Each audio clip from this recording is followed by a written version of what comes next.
نہ کسی پر بغیر جرم عذاب کرے گا اور نہ کسی کی نیکیاں گھٹائے گا۔ حضرت فضیل بن عیاض رضی اللہ تعالی عنہ جب اس آیت کی تلاوت فرماتے تو کہتے ہائے بربادی، اے لوگو، کبیرہ گناہوں سے پہلے صغیرہ گناہوں کے بارے میں اللہ عز و جل کی بارگاہ میں رجوع کر لو، صغیرہ گناہوں سے بھی بچیں۔ اس آیت مبارکہ کو سامنے رکھتے ہوئے ہر مسلمان کو چاہیے کہ وہ خاص طور پر کبیرہ گناہوں سے بچے اور اس کے ساتھ ساتھ صغیرہ گناہوں سے بھی خود کو بچانے کی کوشش کرے، کیونکہ قیامت کے دن صغیرہ اور کبیرہ ہر طرح کے گناہ نامہ اعمال میں لکھے ہوئے ملیں گے، اور اس دن ہر شخص اپنے اعمال کے درخت کا پھل پائے گا۔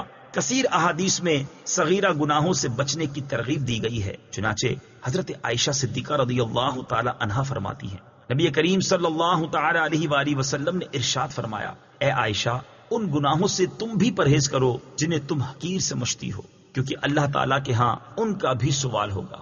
حضرت سہل بن سعد رضی اللہ تعالی عنہ سے روایت ہے، حضور اقدس صلی اللہ تعالی علیہ وآلہ وسلم نے ارشاد فرمایا، تم ان گناہوں سے بچو جنہیں تم حقیر سمجھتے ہو۔ ان گناہوں کی مثال اس قوم کے لوگوں کی طرح ہے جو ایک وادی میں اترے تو ایک شخص ایک لکڑی لے آیا اور دوسرا شخص دوسری لکڑی لے آیا، یہاں تک کہ انہوں نے اتنی لکڑیاں جمع کر لی کہ جنہیں جلا کر انہوں نے اپنی روٹیاں پکا لی، یعنی لکڑیوں کو آگ لگانے کے لیے چھوٹی لکڑیوں کو آگ لگائی جس سے بڑی لکڑیوں کو بھی آگ لگ گئی۔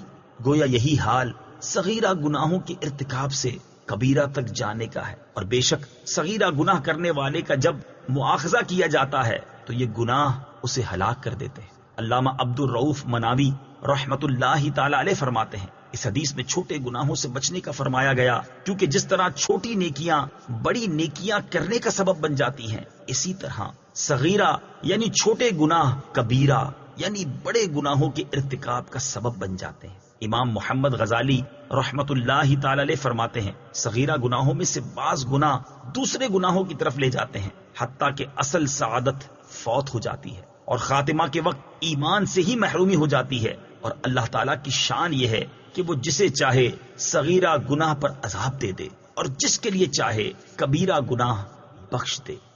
وَإِذْ قُلْنَا لِلْمَلَائِكَةِ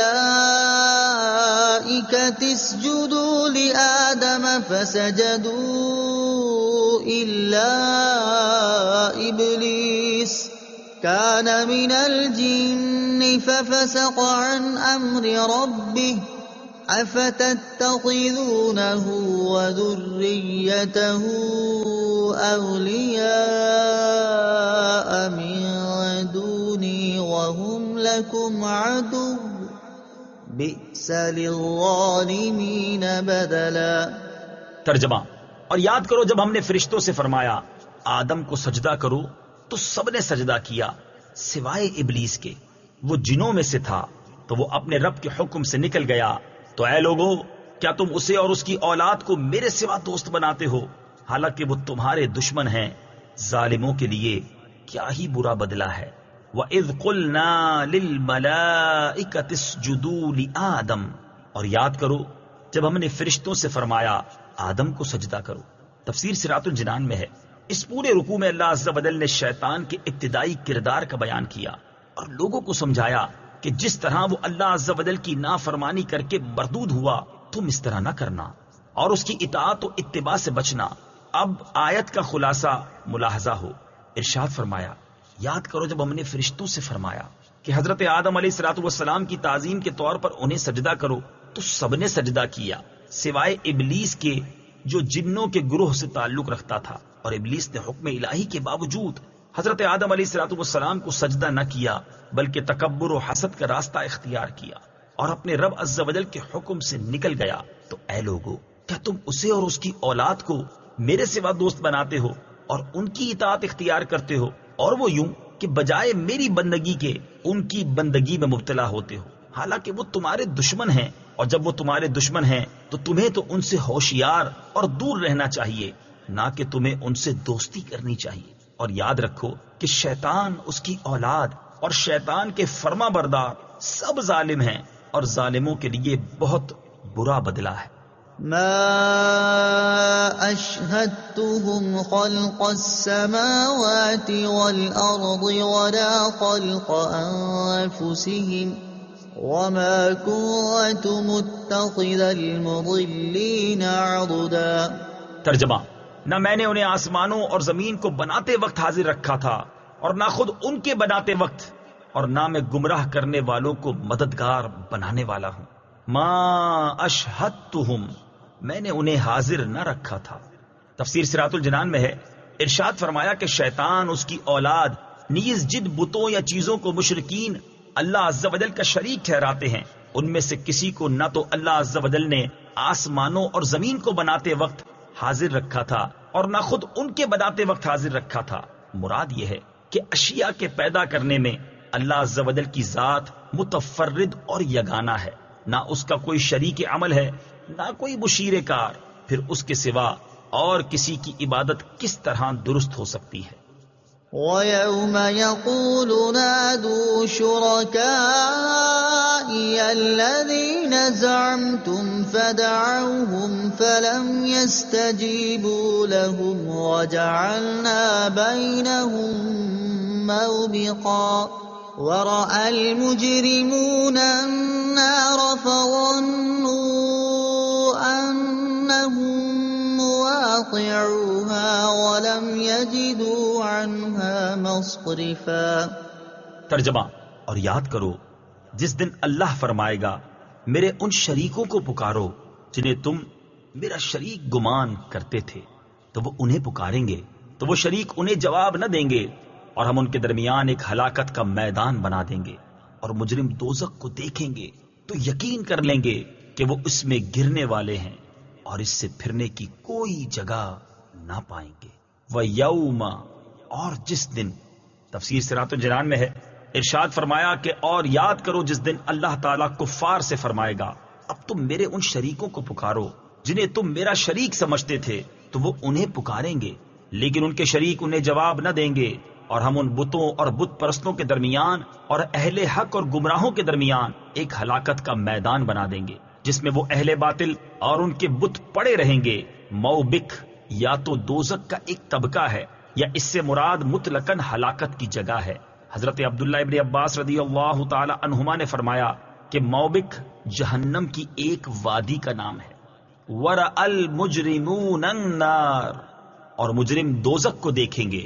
تفسیر صراط الجنان میں ہے یعنی جب مجرموں کو جہنم کی طرف چلایا جائے گا تو وہ جہنم کو دیکھ کر یقین کر لیں گے کہ اب وہ اس میں گرنے والے ہیں اور اس سے پھرنے کی کوئی جگہ نہ پائیں گے، کیونکہ جہنم ہر طرف سے انہیں گھیر لے گی۔ وَلَقَدْ صَرَّفْنَا فِي هَذَا الْقُرْآنِ لِلنَّاسِ مِنْ كُلِّ مَثَلٍ وَكَانَ الْإِنسَانُ أَكْثَرَ شَيْءٍ جَدَلًا۔ ترجمہ: اور بے شک ہم نے لوگوں کے لیے اس قرآن میں ہر قسم کی مثال طرح طرح سے بیان فرمائی، اور انسان ہر چیز سے بڑھ کر جھگڑالو ہے۔ فی ھذا القرآن، اس قرآن میں، تفسیر صراط الجنان میں ہے، ارشاد فرمایا کہ ہم نے اس قرآن میں ہر قسم کی مثال مختلف انداز سے بیان فرمائی تاکہ لوگ انہیں سمجھیں اور نصیحت حاصل کریں، لیکن اکثریت کی حالت یہ ہے کہ وہ نصیحت قبول نہیں کرتے بلکہ آگے سے فضول میں بحث مباحثہ کرنا شروع کر دیتے ہیں۔ آیت میں فرمایا کہ انسان ہر چیز سے بڑھ کر جھگڑالو ہے۔ یہ آیت اگرچہ بطور خاص نضر بن حارث نامی کافر یا ابی بن خلف کافر کے بارے میں نازل ہوئی، لیکن حقیقت یہ ہے کہ اس آیت میں تمام کفار داخل ہیں جو حق کو تسلیم کرنے کی بجائے آگے سے صرف بحث و مباحثہ ہی کرتے ہیں، اور اس آیت کے عموم میں تمام لوگ ہی داخل ہیں، کیونکہ یہ انسان کی عمومی عادت ہے کہ وہ فوراً بات کو تسلیم نہیں کرتا اگرچہ وہ حق بات ہی کیوں نہ ہو، بلکہ بحث و مباحثہ کرتا ہے۔ وَمَا مَنَعَ النَّاسَ أَن يُؤْمِنُوا إِذْ جَاءَهُمُ الْهُدَى وَيَسْتَغْفِرُوا رَبَّهُمْ إِلَّا أَن تَأْتِيَهُمْ سُنَّةُ الْأَوَّلِينَ أَوْ يَأْتِيَهُمُ الْعَذَابُ قُبُلًا۔ ترجمہ: اور جب لوگوں کے پاس ہدایت آ گئی تو انہیں ایمان لانے اور اپنے رب سے مغفرت مانگنے سے کس چیز نے روکا سوائے اس کے کہ ان پر بھی پہلے لوگوں کا طریقہ آ جائے یا ان پر بہت سی قسموں کا عذاب آ جائے. اذ جاءہم الہدی، جب ان کے پاس ہدایت آ گئی. تفسیر صراط الجنان میں ہے یہ کلام اس انداز میں ہے جیسے کوئی شخص سمجھانے کے باوجود بار بار غلط حرکتیں کرتا رہے تو اسے کہا جاتا ہے کہ لگتا ہے کہ جناب کو صرف جوتوں کی ضرورت ہے. مراد یہ ہوتا ہے کہ اب تمہارا علاج یہی ہے. یہی بات کفار سے کہی گئی کہ ہدایت کی تعلیم آ جانے کے بعد اب انہیں ایمان لانے اور استغفار کرنے سے صرف اسی بات نے روکا ہوا ہے کہ ان پر بھی پہلے لوگوں جیسا عذاب آئے. وَمَا نُرْسِلُ الْمُرْسَلِينَ إِلَّا مُبَشِّرِينَ وَمُنذِرِينَ وَيُجَادِلُ الَّذِينَ كَفَرُوا بِالْبَاطِلِ لِيُدْحِضُوا بِهِ الْحَقَّ وَاتَّخَذُوا آيَاتِي وَمَا أُنذِرُوا هُزُوًا. ترجمہ: اور ہم رسولوں کو خوشخبری دینے والے اور ڈر کی خبریں سنانے والے بنا کر ہی بھیجتے ہیں، اور کافر باطل باتوں کے ذریعے جھگڑا کرتے ہیں تاکہ اس کے ذریعے سے حق بات کو مٹا دیں، اور انہوں نے میری نشانیوں کو اور جس سے انہیں ڈرایا جاتا تھا اسے مذاق بنا دیا. وما نرسل المرسلین الا مبشرین ومنذرین، اور ہم رسولوں کو خوشخبری دینے والے اور ڈر کی خبریں سنانے والے بنا کر ہی بھیجتے ہیں. تفسیر صراط الجنان میں ہے ارشاد فرمایا کہ ہم رسولوں کو ان کی امتوں کی طرف بھیجتے ہیں تاکہ وہ ایمان والوں اور اطاعت گزاروں کو ثواب اور جنت کے درجات کی خوشخبری دیں، جبکہ کافروں اور گناہ گاروں کو عذاب اور جہنم کے درکات سے ڈرانے والی خبریں سنائیں. لیکن کافر باطل باتوں کے ذریعے ان رسولوں سے جھگڑا کرتے ہیں. مثلا ان سے کہتے ہیں کہ تم تو ہماری طرح بشر ہو، اور اگر اللہ تعالیٰ چاہتا تو کسی فرشتے کو رسول بنا کر بھیج دیتا. اور وہ یہ جھگڑا اس لیے کرتے ہیں تاکہ اس کے ذریعے سے اس حق بات کو مٹا دیں جو رسولوں کے ساتھ ہے. چنانچہ اس طرز عمل کے ذریعے کافروں نے میری وحدانیت اور قدرت پر دلالت کرنے والی نشانیوں کو اور جس عذاب سے انہیں ڈرایا جاتا تھا اسے مذاق بنا دیا. وَمَنْ أَظْلَمُ مِمَّن ذُكِّرَ بِآيَاتِ رَبِّهِ فَأَعْرَضَ عَنْهَا وَنَسِيَ مَا قَدَّمَتْ يَدَاهُ إِنَّا جَعَلْنَا عَلَى قُلُوبِهِمْ أَكِنَّةً أَن يَفْقَهُوهُ وَفِي آذَانِهِمْ وَقْرًا وَإِن تَدْعُهُمْ إِلَى الْهُدَى فَلَن يَهْتَدُوا إِذًا أَبَدًا. ترجمہ: اور اس سے بڑھ کر ظالم کون جسے اس کے رب کی آیتوں کے ذریعے نصیحت کی جائے تو وہ ان سے منہ پھیر لے اور ان اعمال کو بھول جائے جو اس کے ہاتھوں نے آگے بھیجے ہیں. بے شک ہم نے ان کے دلوں پر غلاف کر دیے ہیں تاکہ قرآن کو نہ سمجھیں، اور ان کے کانوں میں بوجھ رکھ دیے ہیں، اور اگر تم انہیں ہدایت کی طرف بلاؤ تو جب بھی ہرگز کبھی ہدایت نہ پائیں گے. ومن اظلم، اور اس سے بڑھ کر ظالم کون. تفسیر صراط الجنان میں ہے ارشاد فرمایا کہ اس سے بڑھ کر ظالم کون ہے جسے اس کے رب عز و جل کے کلام قرآن مجید کی آیتوں کے ذریعے نصیحت کی جائے تو وہ ان سے منہ پھیر لے اور ان آیات میں سوچ بچار اور غور و فکر نہ کرے اور کفر وغیرہ ان اعمال کے انجام کو بھول جائے جو اس کے ہاتھوں نے آگے بھیجے ہیں. بے شک ہم نے ان کے کفر کی وجہ سے ان کے دلوں پر غلاف کر دیے ہیں تاکہ قرآن کو نہ سمجھیں، اور ان کے کانوں میں بوجھ رکھ دیے ہیں تاکہ وہ حق کو سن نہ سکیں.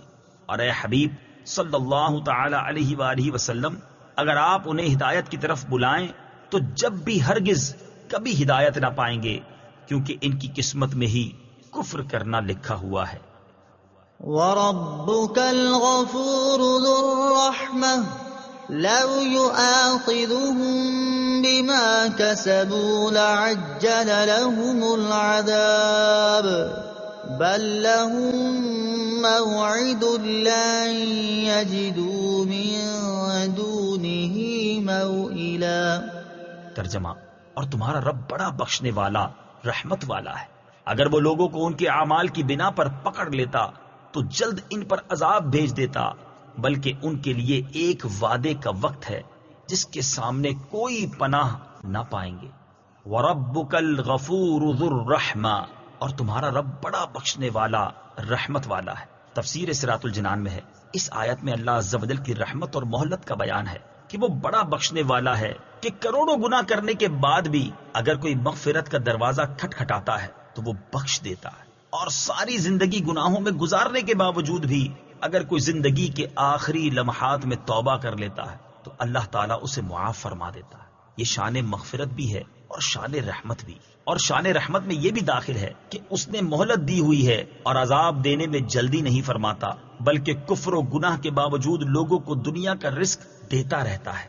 مزید فرمایا کہ اگر وہ لوگوں کو دنیا ہی میں ان کے اعمال کی بنا پر پکڑ دیتا تو جلد ان پر عذاب بھیج دیتا، لیکن اس کی رحمت ہے کہ اس نے مہلت دی اور عذاب میں جلدی نہ فرمائی، بلکہ ان کے لیے ایک وعدے کا وقت مقرر کر دیا، یعنی قیامت کا دن۔ اس دن البتہ ساری مہلتیں ختم ہو جائیں گی اور اس دن کوئی پناہ نہ ہوگی۔ وَتِلْكَ الْقُرَىٰ أَهْلَكْنَاهُمْ لَمَّا ظَلَمُوا وَجَعَلْنَا لِمَهْلِكِهِم مَّوْعِدًا۔ ترجمہ: اور یہ بستیاں ہم نے تباہ کر دی جب انہوں نے ظلم کیا، اور ہم نے ان کی بربادی کے لیے ایک وعدہ کر رکھا تھا۔ وَتِلْكَ الْقُرَىٰ، اور یہ بستیاں۔ تفسیر صراط الجنان میں ہے، کفار کو سمجھانے کے لیے اب پچھلی قوموں کے انجام کو اجمالی طور پر بیان کیا جا رہا ہے۔ چنانچہ فرمایا کہ ان بستیوں کے رہنے والوں کو ہم نے ہلاک کر دیا اور وہ بستیاں ویران ہو گئیں۔ ان بستیوں سے قوم لوط، عاد اور سمود وغیرہ کی بستیاں مراد ہیں۔ تو جیسے وہ بستیاں اپنے کفر اور سرکشی کی وجہ سے برباد ہوئی ہیں، ایسے تم بھی ہو سکتے ہو۔ سورہ کہف کی آیت نمبر 57 تا 59 سے حاصل ہونے والی معلومات۔ علامہ اسماعیل حقی رحمت اللہ تعالی علیہ فرماتے ہیں، ان آیات سے چند باتیں معلوم ہوئی۔ نمبر 1، ہدایت کے اسباب اگرچہ مکمل طور پر جمع ہوں، اس کے باوجود لوگ ان سے اس وقت تک ہدایت حاصل نہیں کر سکتے اور نہ ہی ایمان لا سکتے ہیں جب تک اللہ تعالیٰ کی عنایت شامل حال نہ ہو۔ صحیح بخاری شریف کی حدیث میں ہے، نبی کریم صلی اللہ تعالی علیہ وآلہ وسلم نے فرمایا، خدا کی قسم اگر اللہ تعالیٰ کی رحمت نہ ہوتی تو نہ ہم ہدایت پاتے، نہ صدقہ کرتے اور نہ ہی نماز پڑھ سکتے۔ نمبر 2، اہل باطل حق کو باطل اور باطل کو حق دیکھتے ہیں، اور یہ ان کے قلبی اندھے پن اور عقلوں کے کمزور ہونے کی وجہ سے ہے، تو وہ انبیاء اور اولیاء کے مقام سے جاہل اور گمراہ ہونے کی وجہ سے ان سے جھگڑتے ہیں اور حق کو باطل کرنے کی کوشش کرتے ہیں، جبکہ اہل حق انبیاء اور اولیاء کے سامنے اپنی گردن جھکا دیتے ہیں اور کسی اناد اور جھگڑے کے بغیر سر تسلیم خم کرتے ہیں، اور اس کی وجہ یہ ہے کہ وہ اللہ تعالیٰ کے نور سے دیکھتے ہیں تو انہیں حق حق نظر آتا ہے اور وہ اس کی پیروی کرتے ہیں، اور باطل باطل نظر آتا ہے اور وہ اس سے بچتے ہیں۔ نمبر 3، دنیا میں اللہ تعالیٰ کی رحمت مومن اور کافر دونوں کو عام ہے، کیونکہ اللہ تعالیٰ ان کے اعمال کی وجہ سے ان کا رزق منقطع کر کے ان کا مواخذہ نہیں فرماتا، اور قیامت کے دن اللہ تعالیٰ کی رحمت مومن کے ساتھ اور عذاب کافر کے ساتھ خاص ہے۔ وَإِذْ قَالَ مُوسَى لِفَتَاهُ لَا أَبْرَحُ حَتَّى أَبْلُغَ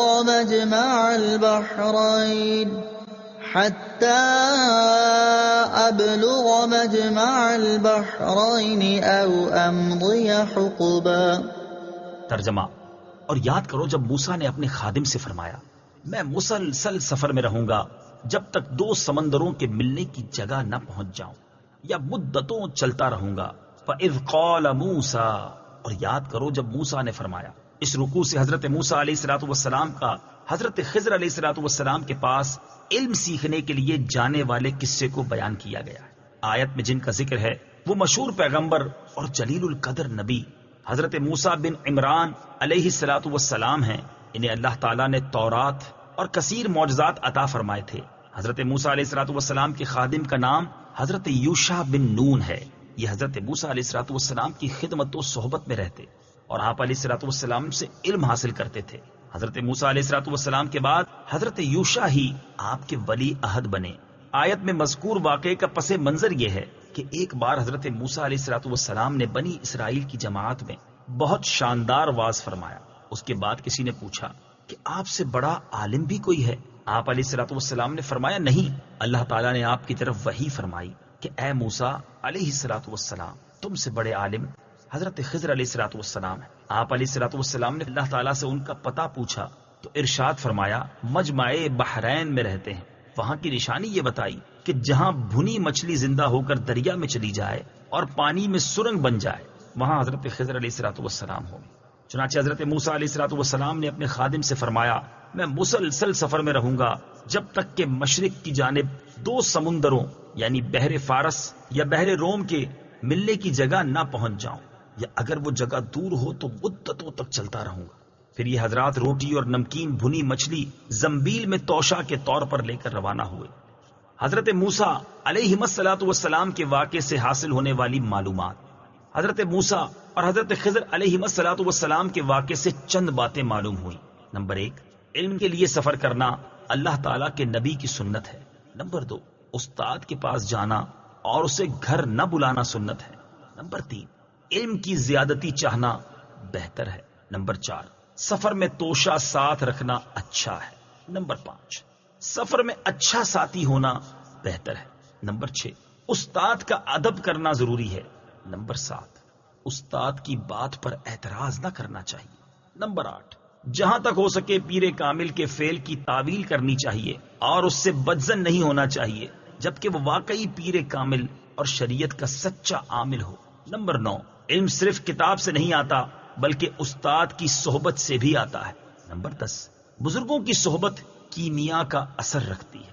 نمبر 11، اپنے آپ کو استفادہ کرنے سے مستغنی نہیں سمجھنا چاہیے۔ فلما بلغا مجمع بينهما نسيا حوتهما فاتخذ سبيله في البحر سربا۔ ترجمہ، پھر جب وہ دونوں 2 سمندروں کے ملنے کی جگہ پہنچے تو اپنی مچھلی بھول گئے اور اس مچھلی نے سمندر میں سرنگ کی طرح اپنا راستہ بنا لیا۔ فلما بلغا، پھر جب وہ دونوں پہنچے۔ تفسیر صراط الجنان میں ہے حضرت موسیٰ علیہ الصلوۃ والسلام اور حضرت یوشع بن نون علیہ الصلوۃ والسلام 2 سمندروں کے ملنے کی جگہ پہنچے۔ وہاں ایک پتھر کی چٹان اور چشمہ حیات تھا۔ اس جگہ حضرت موسیٰ علیہ الصلوۃ والسلام نے آرام فرمایا اور حضرت یوشع علیہ الصلوۃ والسلام وضو کرنے لگے۔ اسی دوران بھنی ہوئی مچھلی زنبیل میں زندہ ہو گئی اور تڑپ کر دریا میں گری اور اس پر سے پانی کا بہاؤ رک گیا اور ایک محراب سی بن گئی۔ حضرت یوشع علیہ الصلوۃ والسلام یہ دیکھ کر بہت حیران ہوئے، اور جب حضرت موسیٰ علیہ الصلوۃ والسلام بیدار ہوئے تو حضرت یوشع علیہ الصلوۃ والسلام کو ان سے مچھلی کا واقعہ ذکر کرنا یاد نہ رہا۔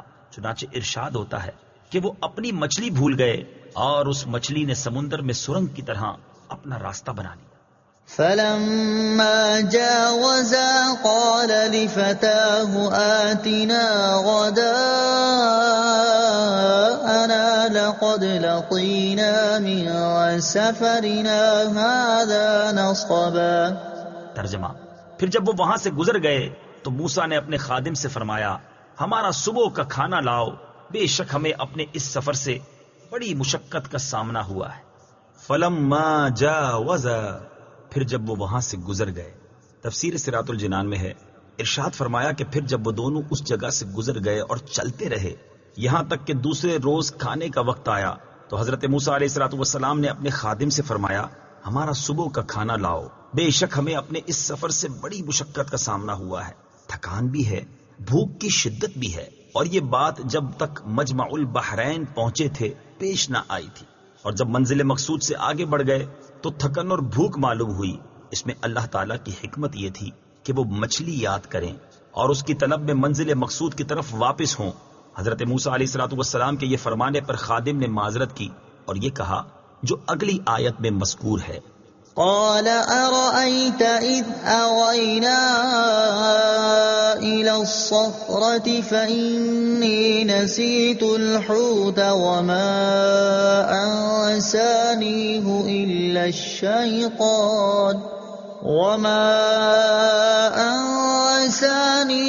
إلا الشيطان أن أذكره واتخذ سبيله في البحر عجبا قال ذلك ما كنا نبغي فارتدا على آثارهما قصصا فوجدا عبدا من عبادنا آتيناه رحمة من عندنا آتيناه رحمة من عندنا وعلمناه من لدنا علما۔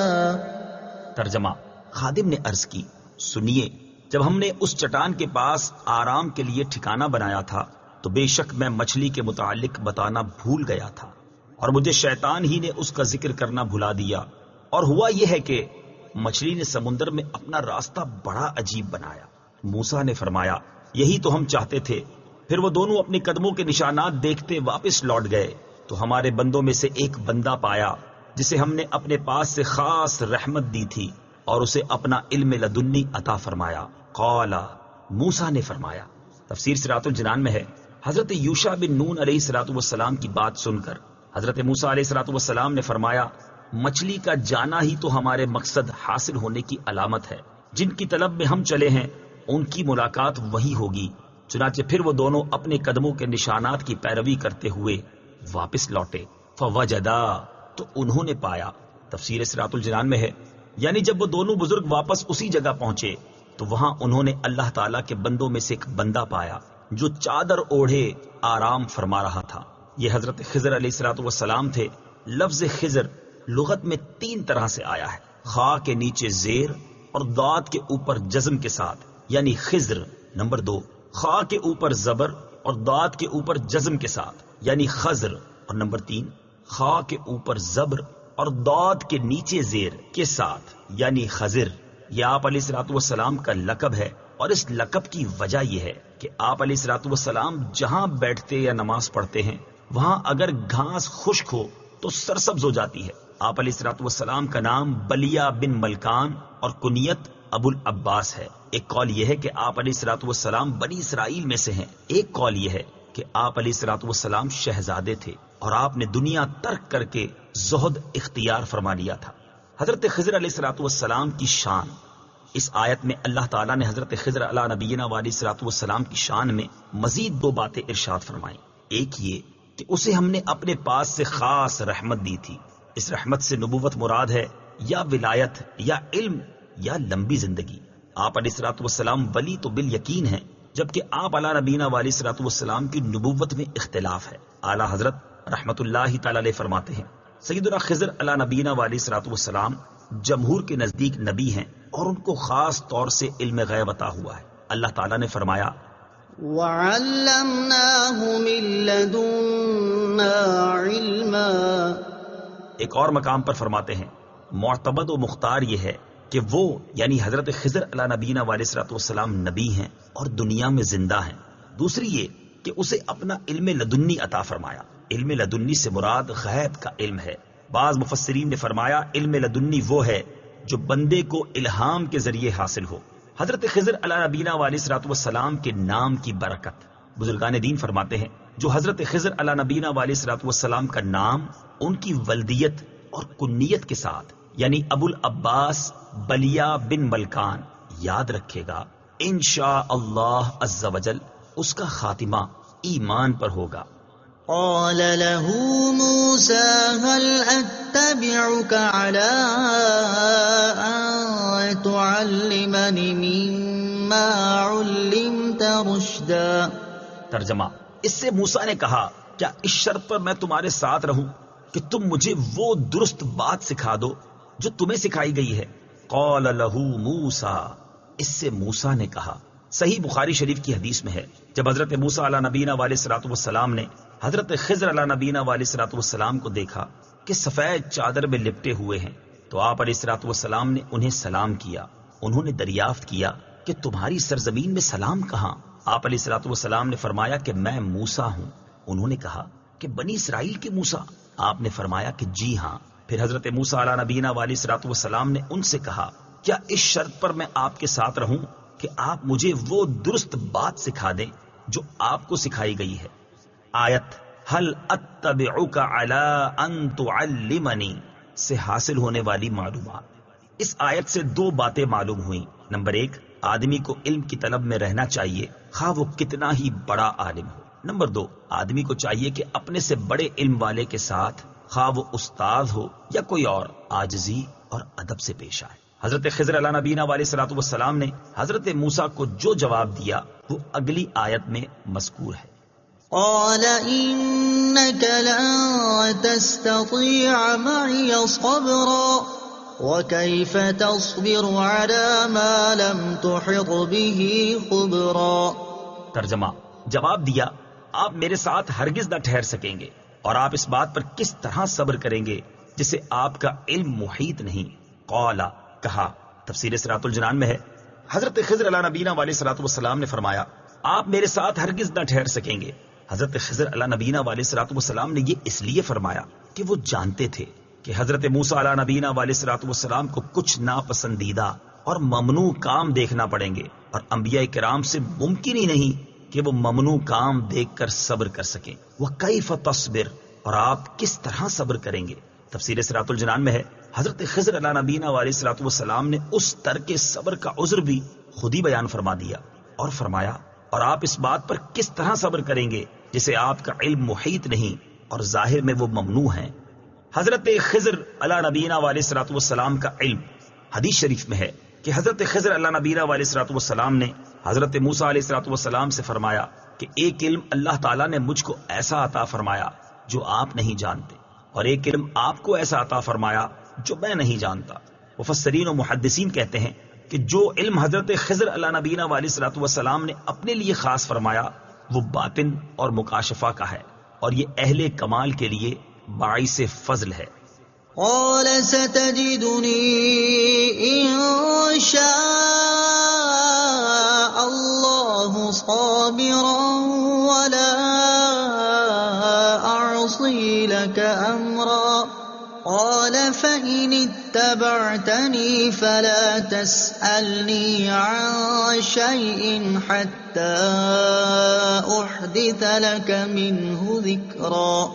ترجمہ، موسیٰ نے کہا اگر اللہ چاہے گا تو ان قریب آپ مجھے صبر کرنے والا پاؤ گے اور میں آپ کے کسی حکم کی خلاف ورزی نہ کروں گا۔ کہا تو اگر آپ کو میرے ساتھ رہنا ہے تو مجھ سے کسی شے کے بارے میں سوال نہ کرنا جب تک میں خود آپ کے سامنے اس کا ذکر نہ کر دوں۔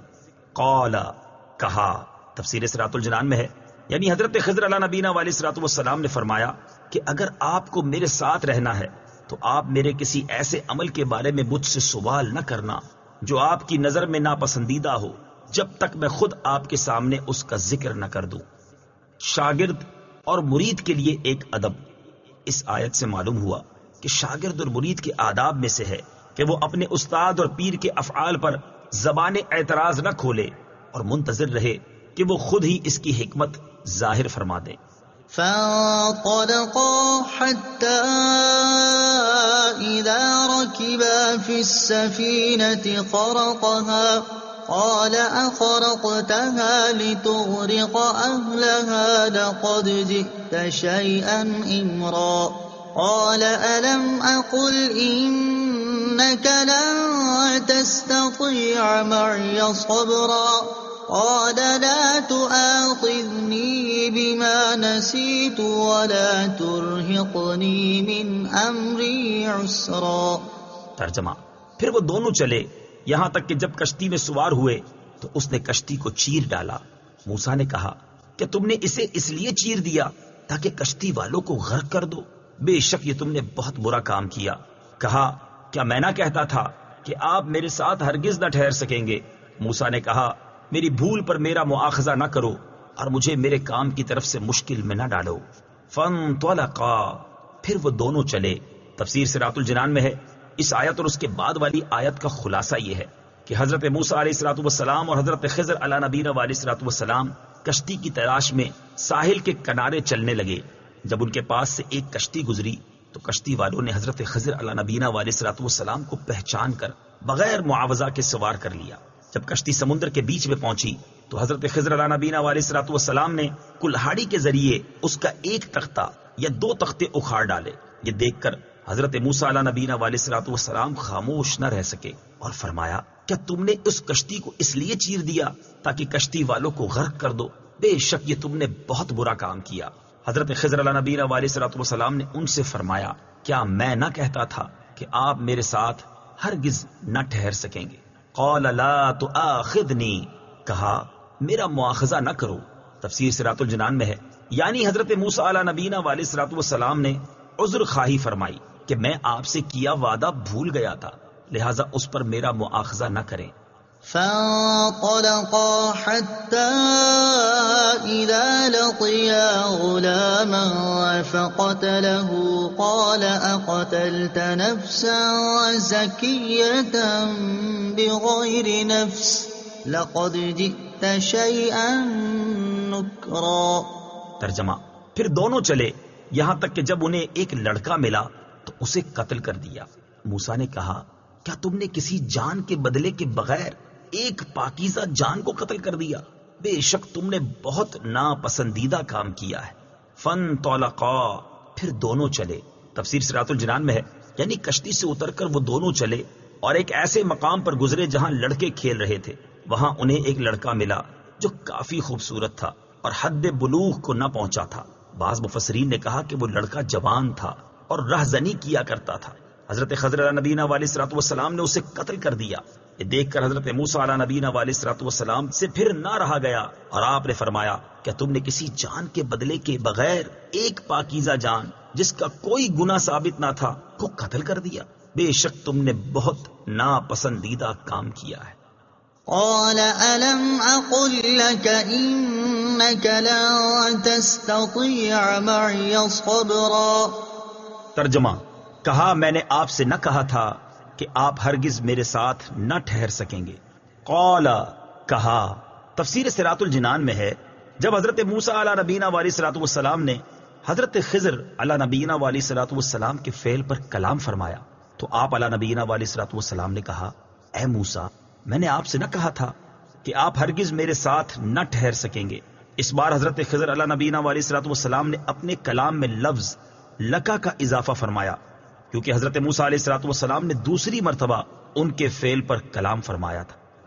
قال إن سألتك عن شيء بعدها فلا تصاحبني قد بلغت من لدني عذرا۔ ترجمہ، موسیٰ نے کہا اگر اس مرتبہ کے بعد میں آپ سے کسی شے کے بارے میں سوال کروں تو پھر مجھے ساتھی نہ رکھنا، بے شک میری طرف سے تمہارا عذر پورا ہو چکا ہے۔ قال، موسیٰ نے کہا۔ تفسیر صراط الجنان میں ہے حضرت خضر علیہ نبینا علیہ الصلوۃ والسلام کی بات کے جواب میں حضرت موسیٰ علیہ نبینا علیہ الصلوۃ والسلام نے کہا اگر اس مرتبہ کے بعد میں آپ سے کسی شے کے بارے میں سوال کروں تو پھر مجھے اپنا ساتھی نہ رکھنا، اگرچہ میں آپ کے ساتھ رہنے کا تقاضا کروں، اور جب میں تیسری بار آپ کی مخالفت کروں تو بے شک اس صورت میں میری طرف سے آپ کے ساتھ نہ رہنے میں آپ کا عذر پورا ہو چکا۔ تاجدار رسالت صلی اللہ تعالی علیہ وسلم کی تمنا۔ صحیح مسلم میں ہے کہ جب حضور اقدس صلی اللہ تعالی علیہ وسلم نے حضرت موسیٰ علیہ الصلوۃ والسلام اور حضرت خضر علیہ نبینا علیہ الصلوۃ والسلام کے واقعے کا یہ حصہ بیان کیا تو اس موقع پر آپ صلی اللہ تعالی علیہ وسلم نے ارشاد فرمایا ہم پر اور حضرت موسیٰ علیہ نبینا علیہ الصلوۃ والسلام پر اللہ تعالیٰ کی رحمت ہو، اگر وہ جلدی نہ کرتے تو بہت حیران کن چیزیں دیکھتے، لیکن انہیں حضرت خضر علیہ نبینا علیہ الصلوۃ والسلام سے حیا آئی اور کہا اگر اس مرتبہ کے بعد میں آپ سے کسی شے کے بارے میں سوال کروں تو پھر مجھے ساتھی نہ بنانا، بے شک میری طرف سے تمہارا عذر پورا ہو چکا ہے۔ کاش حضرت موسیٰ علیہ الصلوۃ والسلام صبر کرتے تو بہت عجیب و غریب چیزیں دیکھتے۔ اور ایک روایت میں یوں ہے کہ سید المرسلین صلی اللہ تعالی علیہ وآلہ وسلم نے ارشاد فرمایا اللہ تعالی حضرت موسیٰ علیہ نبینا علیہ الصلوۃ والسلام پر رحم فرمائے، میری آرزو تھی کہ کاش حضرت موسیٰ علیہ الصلوۃ والسلام صبر کرتے، حتیٰ کہ اللہ تعالی ہمیں حضرت موسیٰ علیہ الصلوۃ والسلام اور حضرت خضر علیہ الصلوۃ والسلام کے مزید واقعات سناتا۔ فانطلقا حتى إذا أتيا أهل قرية استطعما أهلها فأبوا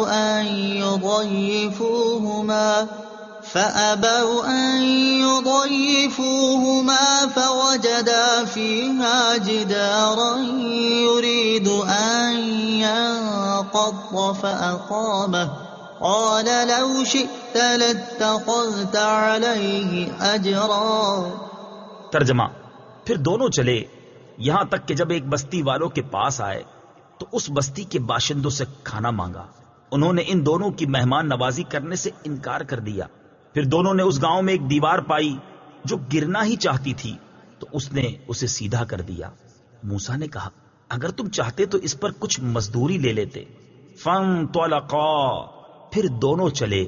تفسیر سراۃ الجنان میں ہے اس گفتگو کے بعد حضرت خضر علیہ نبینا علیہ الصلوۃ والسلام اور حضرت موسیٰ علیہ الصلوۃ والسلام چلنے لگے، یہاں تک کہ جب ایک بستی والوں کے پاس آئے تو ان حضرات نے اس بستی کے باشندوں سے کھانا مانگا۔ انہوں نے ان دونوں کی مہمان نوازی کرنے سے انکار کر دیا۔ پھر دونوں نے اس گاؤں میں ایک دیوار پائی جو گرنے والی تھی، تو حضرت خضر علیہ نبینا علیہ الصلوۃ والسلام نے اپنے دستے مبارک سے اسے سیدھا کر دیا۔ یہ دیکھ کر حضرت موسیٰ علیہ الصلوۃ والسلام نے فرمایا اگر آپ چاہتے تو اس دیوار کو سیدھی کرنے پر کچھ مزدوری لے لیتے، کیونکہ یہ ہماری حاجت کا وقت ہے اور بستی والوں نے ہماری کچھ مہمان نوازی نہیں کی، اس لیے ایسی حالت میں ان کا کام بنانے پر اجرت لینا مناسب تھا۔ اس آیت میں جس بستی کا ذکر ہوا اس کے بارے میں حضرت عبداللہ ابن عباس رضی اللہ تعالی عنہما فرماتے ہیں کہ اس بستی سے مراد انطاکیہ ہے۔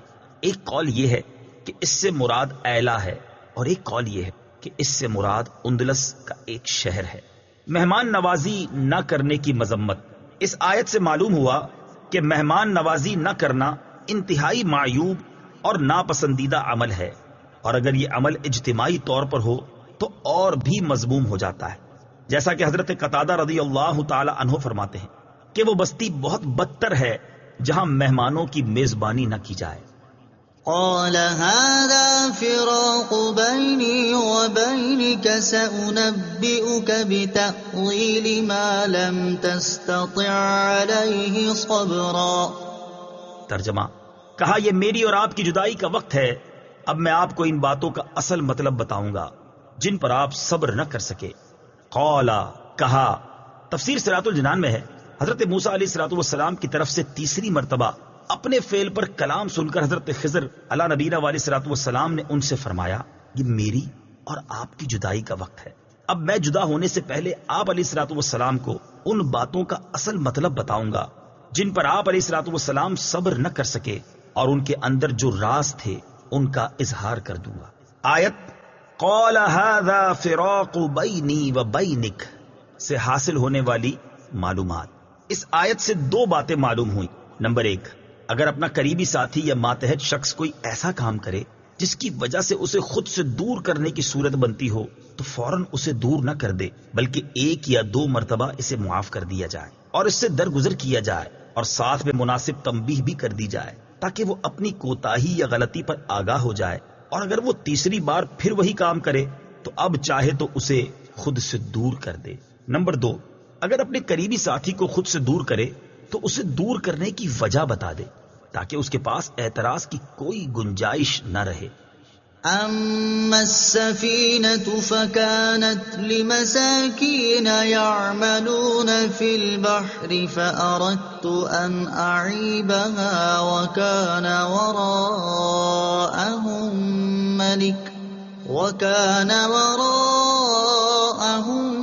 ملك يأخذ كل سفينة غصبا۔ ترجمہ، وہ جو کشتی تھی تو وہ کچھ مسکین لوگوں کی تھی جو دریا میں کام کرتے تھے، تو میں نے چاہا کہ اسے عیب دار کر دوں، اور ان کے آگے ایک بادشاہ تھا جو ہر صحیح سلامت کشتی کو زبردستی چھین لیتا تھا۔ اما السفینہ، وہ جو کشتی تھی۔ تفسیر سراۃ الجنان میں ہے حضرت خضر علیہ نبینا علیہ الصلوۃ والسلام نے اپنے افعال کی حقیقت سے پردہ اٹھاتے ہوئے فرمایا وہ جو میں نے کشتی کا تختہ اکھاڑا تھا اس سے میرا مقصد کشتی والوں کو ڈبو دینا نہیں تھا، بلکہ اس کی وجہ یہ تھی کہ وہ کشتی 10 مسکین بھائیوں کی تھی، ان میں 5 تو اپاہج تھے جو کچھ نہیں کر سکتے تھے، اور 5 تندرست تھے جو دریا میں کام کرتے تھے، اور اسی پر ان کے روزگار کا دار و مدار تھا۔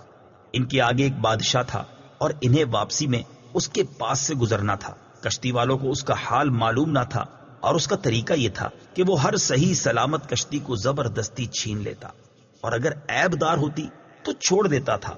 اس لیے میں نے اس کشتی کو عیب دار کر دیا تاکہ وہ ان غریبوں کے لیے بچ جائے۔ آیت اما السفینہ سے حاصل ہونے والی معلومات۔ اس آیت سے 2 باتیں معلوم ہوئی۔ نمبر 1، اللہ تعالیٰ اپنے مسکین بندوں پر خاص عنایت اور کرم نوازی فرماتا ہے، اور ان پر آنے والے مصائب اور آفات کو دور کرنے میں کفایت فرماتا ہے۔ سرکار دو عالم صلی اللہ تعالی علیہ وسلم نے ارشاد فرمایا، مسکین لوگ امیروں سے 40 سال پہلے جنت میں داخل ہوں گے۔ اے عائشہ رضی اللہ تعالی عنہا، مسکین کے سوال کو کبھی رد نہ کرنا، اگرچہ کھجور کا ایک ٹکڑا ہی ہو۔ اور اے عائشہ رضی اللہ تعالی عنہا، مسکینوں سے محبت رکھنا اور انہیں اپنے قریب کرنا، کہ ایسا کرنے سے اللہ تعالیٰ قیامت کے دن تجھے اپنا قرب نصیب فرمائے گا۔ نمبر 2، بڑے نقصان اور بڑی تکلیف سے بچنے کے لیے چھوٹے نقصان اور چھوٹی تکلیف کو برداشت کر لینا بہتر ہے۔ جیسے یہاں مسکینوں نے چھوٹے نقصان یعنی کشتی کا تختہ اکھاڑ دیے جانے کو برداشت کیا تو وہ بڑے نقصان یعنی پوری کشتی چھن جانے سے بچ گئے۔ وَأَمَّا الْغُلَامُ فَكَانَ أَبَوَاهُ مُؤْمِنَيْنِ فَخَشِينَا أَن يُرْهِقَهُمَا طُغْيَانًا وَكُفْرًا فَأَرَدْنَا أَن يُبْدِلَهُمَا رَبُّهُمَا خَيْرًا مِّنْهُ زَكَاةً وَأَقْرَبَ رُحْمًا۔ ترجمہ، اور وہ جو لڑکا تھا تو اس کے ماں باپ مسلمان تھے، تو ہمیں ڈر ہوا کہ وہ لڑکا انہیں بھی سرکشی اور کفر میں ڈال دے گا، تو ہم نے چاہا کہ ان کا رب انہیں پاکیزگی میں پہلے سے بہتر اور حسن سلوک اور رحمت و شفقت میں زیادہ مہربان عطا کر دے۔ وَأَمَّا الْغُلَامُ، اور وہ جو لڑکا تھا، تفسیر صراط الجنان میں ہے۔ اس آیت اور اس کے بعد والی آیت کا خلاصہ یہ ہے کہ اپنے دوسرے فعل کی حکمت بیان کرتے ہوئے حضرت خضر علیہ نبینا علیہ الصلوۃ والسلام نے فرمایا کہ وہ لڑکا جسے میں نے قتل کیا تھا اس کے ماں باپ مسلمان تھے، تو ہمیں ڈر ہوا کہ وہ بڑا ہو کر انہیں بھی سرکشی اور کفر میں ڈال دے گا اور وہ اس لڑکے کی محبت میں دین سے پھر جائیں اور گمراہ ہو جائیں گے۔ اس لیے ہم نے چاہا کہ ان کا رب عز و جل اس لڑکے سے بہتر، گناہوں اور نجاستوں سے پاک اور ستھرا اور پہلے سے زیادہ اچھا لڑکا عطا فرمائے، جو والدین کے ساتھ ادب سے پیش آئے، ان سے حسن سلوک کرے اور ان سے دلی محبت رکھتا ہو۔ یاد رہے کہ حضرت خضر علیہ نبینا علیہ الصلوۃ والسلام کا یہ اندیشہ اس سبب سے تھا کہ وہ اللہ تعالیٰ کے خبر دینے کی وجہ سے اس لڑکے کے باطنی حال کو جانتے تھے۔ مسلم شریف میں حضرت ابی بن کعب رضی اللہ تعالی عنہ سے روایت ہے، نبی اکرم صلی اللہ تعالی علیہ وسلم نے ارشاد فرمایا، جس لڑکے کو حضرت خضر علیہ نبینا علیہ الصلوۃ والسلام نے قتل کر دیا تھا وہ کافر ہی پیدا ہوا تھا، اگر وہ زندہ رہتا تو اپنے ماں باپ کو کفر اور سرکشی میں مبتلا کر دیتا۔ باطن کا حال جان کر کسی کو قتل کرنا جائز ہے یا نہیں؟ یہ بھی یاد رہے کہ ہمارے زمانے میں اگر کوئی ولی کسی کے ایسے باطنی حال پر مطلع ہو جائے کہ یہ آگے جا کر کفر اختیار کر لے گا اور دوسروں کو کافر بھی بنا دے گا اور اس کی موت بھی حالت کفر میں ہوگی، تو وہ ولی اس بنا پر اسے قتل نہیں کر سکتا، جیسا کہ امام سبکی رحمت اللہ تعالی علیہ فرماتے ہیں کہ باطن کا حال جان کر بچے کو قتل کر دینا حضرت خضر علیہ نبینا علیہ الصلوۃ والسلام کے ساتھ خاص ہے، انہیں اس کی اجازت تھی۔ اب اگر کوئی ولی کسی بچے کے ایسے حال پر مطلع ہو تو اس کے لیے قتل کرنا جائز نہیں ہے۔ خیرا منہ زکاہ، پاکیزگی میں پہلے سے بہتر، تفسیر صراط الجنان میں ہے۔ مفسرین کا ایک قول یہ ہے کہ اللہ تعالیٰ نے انہیں اس کے بدلے ایک مسلمان لڑکا عطا کیا، اور ایک قول یہ ہے کہ اللہ تعالیٰ نے انہیں ایک بیٹی عطا کی جو ایک نبی علیہ الصلوۃ والسلام کے نکاح میں آئیں اور اس سے نبی علیہ الصلوۃ والسلام پیدا ہوئے، جن کے ہاتھ پر اللہ تعالیٰ نے ایک امت کو ہدایت دی۔ آیت فَأَرَدْنَا أَن يُبْدِلَهُمَا رَبُّهُمَا سے حاصل ہونے والی معلومات، اس آیت سے دو باتیں معلوم ہوئیں۔ نمبر 1، بندے کو اللہ عز و جل کی قضا پر راضی رہنا چاہیے کہ اسی میں بہتری ہوتی ہے۔ اسی بات کو ایک اور آیت مبارکہ میں اس طرح بیان کیا گیا ہے کہ وَعَسَىٰ أَن تَكْرَهُوا شَيْئًا وَهُوَ خَيْرٌ لَكُمْ وَعَسَىٰ أَن تُحِبُّوا شَيْئًا وَهُوَ شَرٌّ لَكُمْ وَاللَّهُ يَعْلَمُ وَأَنتُمْ لَا تَعْلَمُونَ۔ ترجمہ، اور قریب ہے کہ کوئی بات تمہیں ناپسند ہو حالانکہ وہ تمہارے حق میں بہتر ہو، اور قریب ہے کہ کوئی بات تمہیں پسند آئے حالانکہ وہ تمہارے حق میں بری ہو، اور اللہ جانتا ہے اور تم نہیں جانتے۔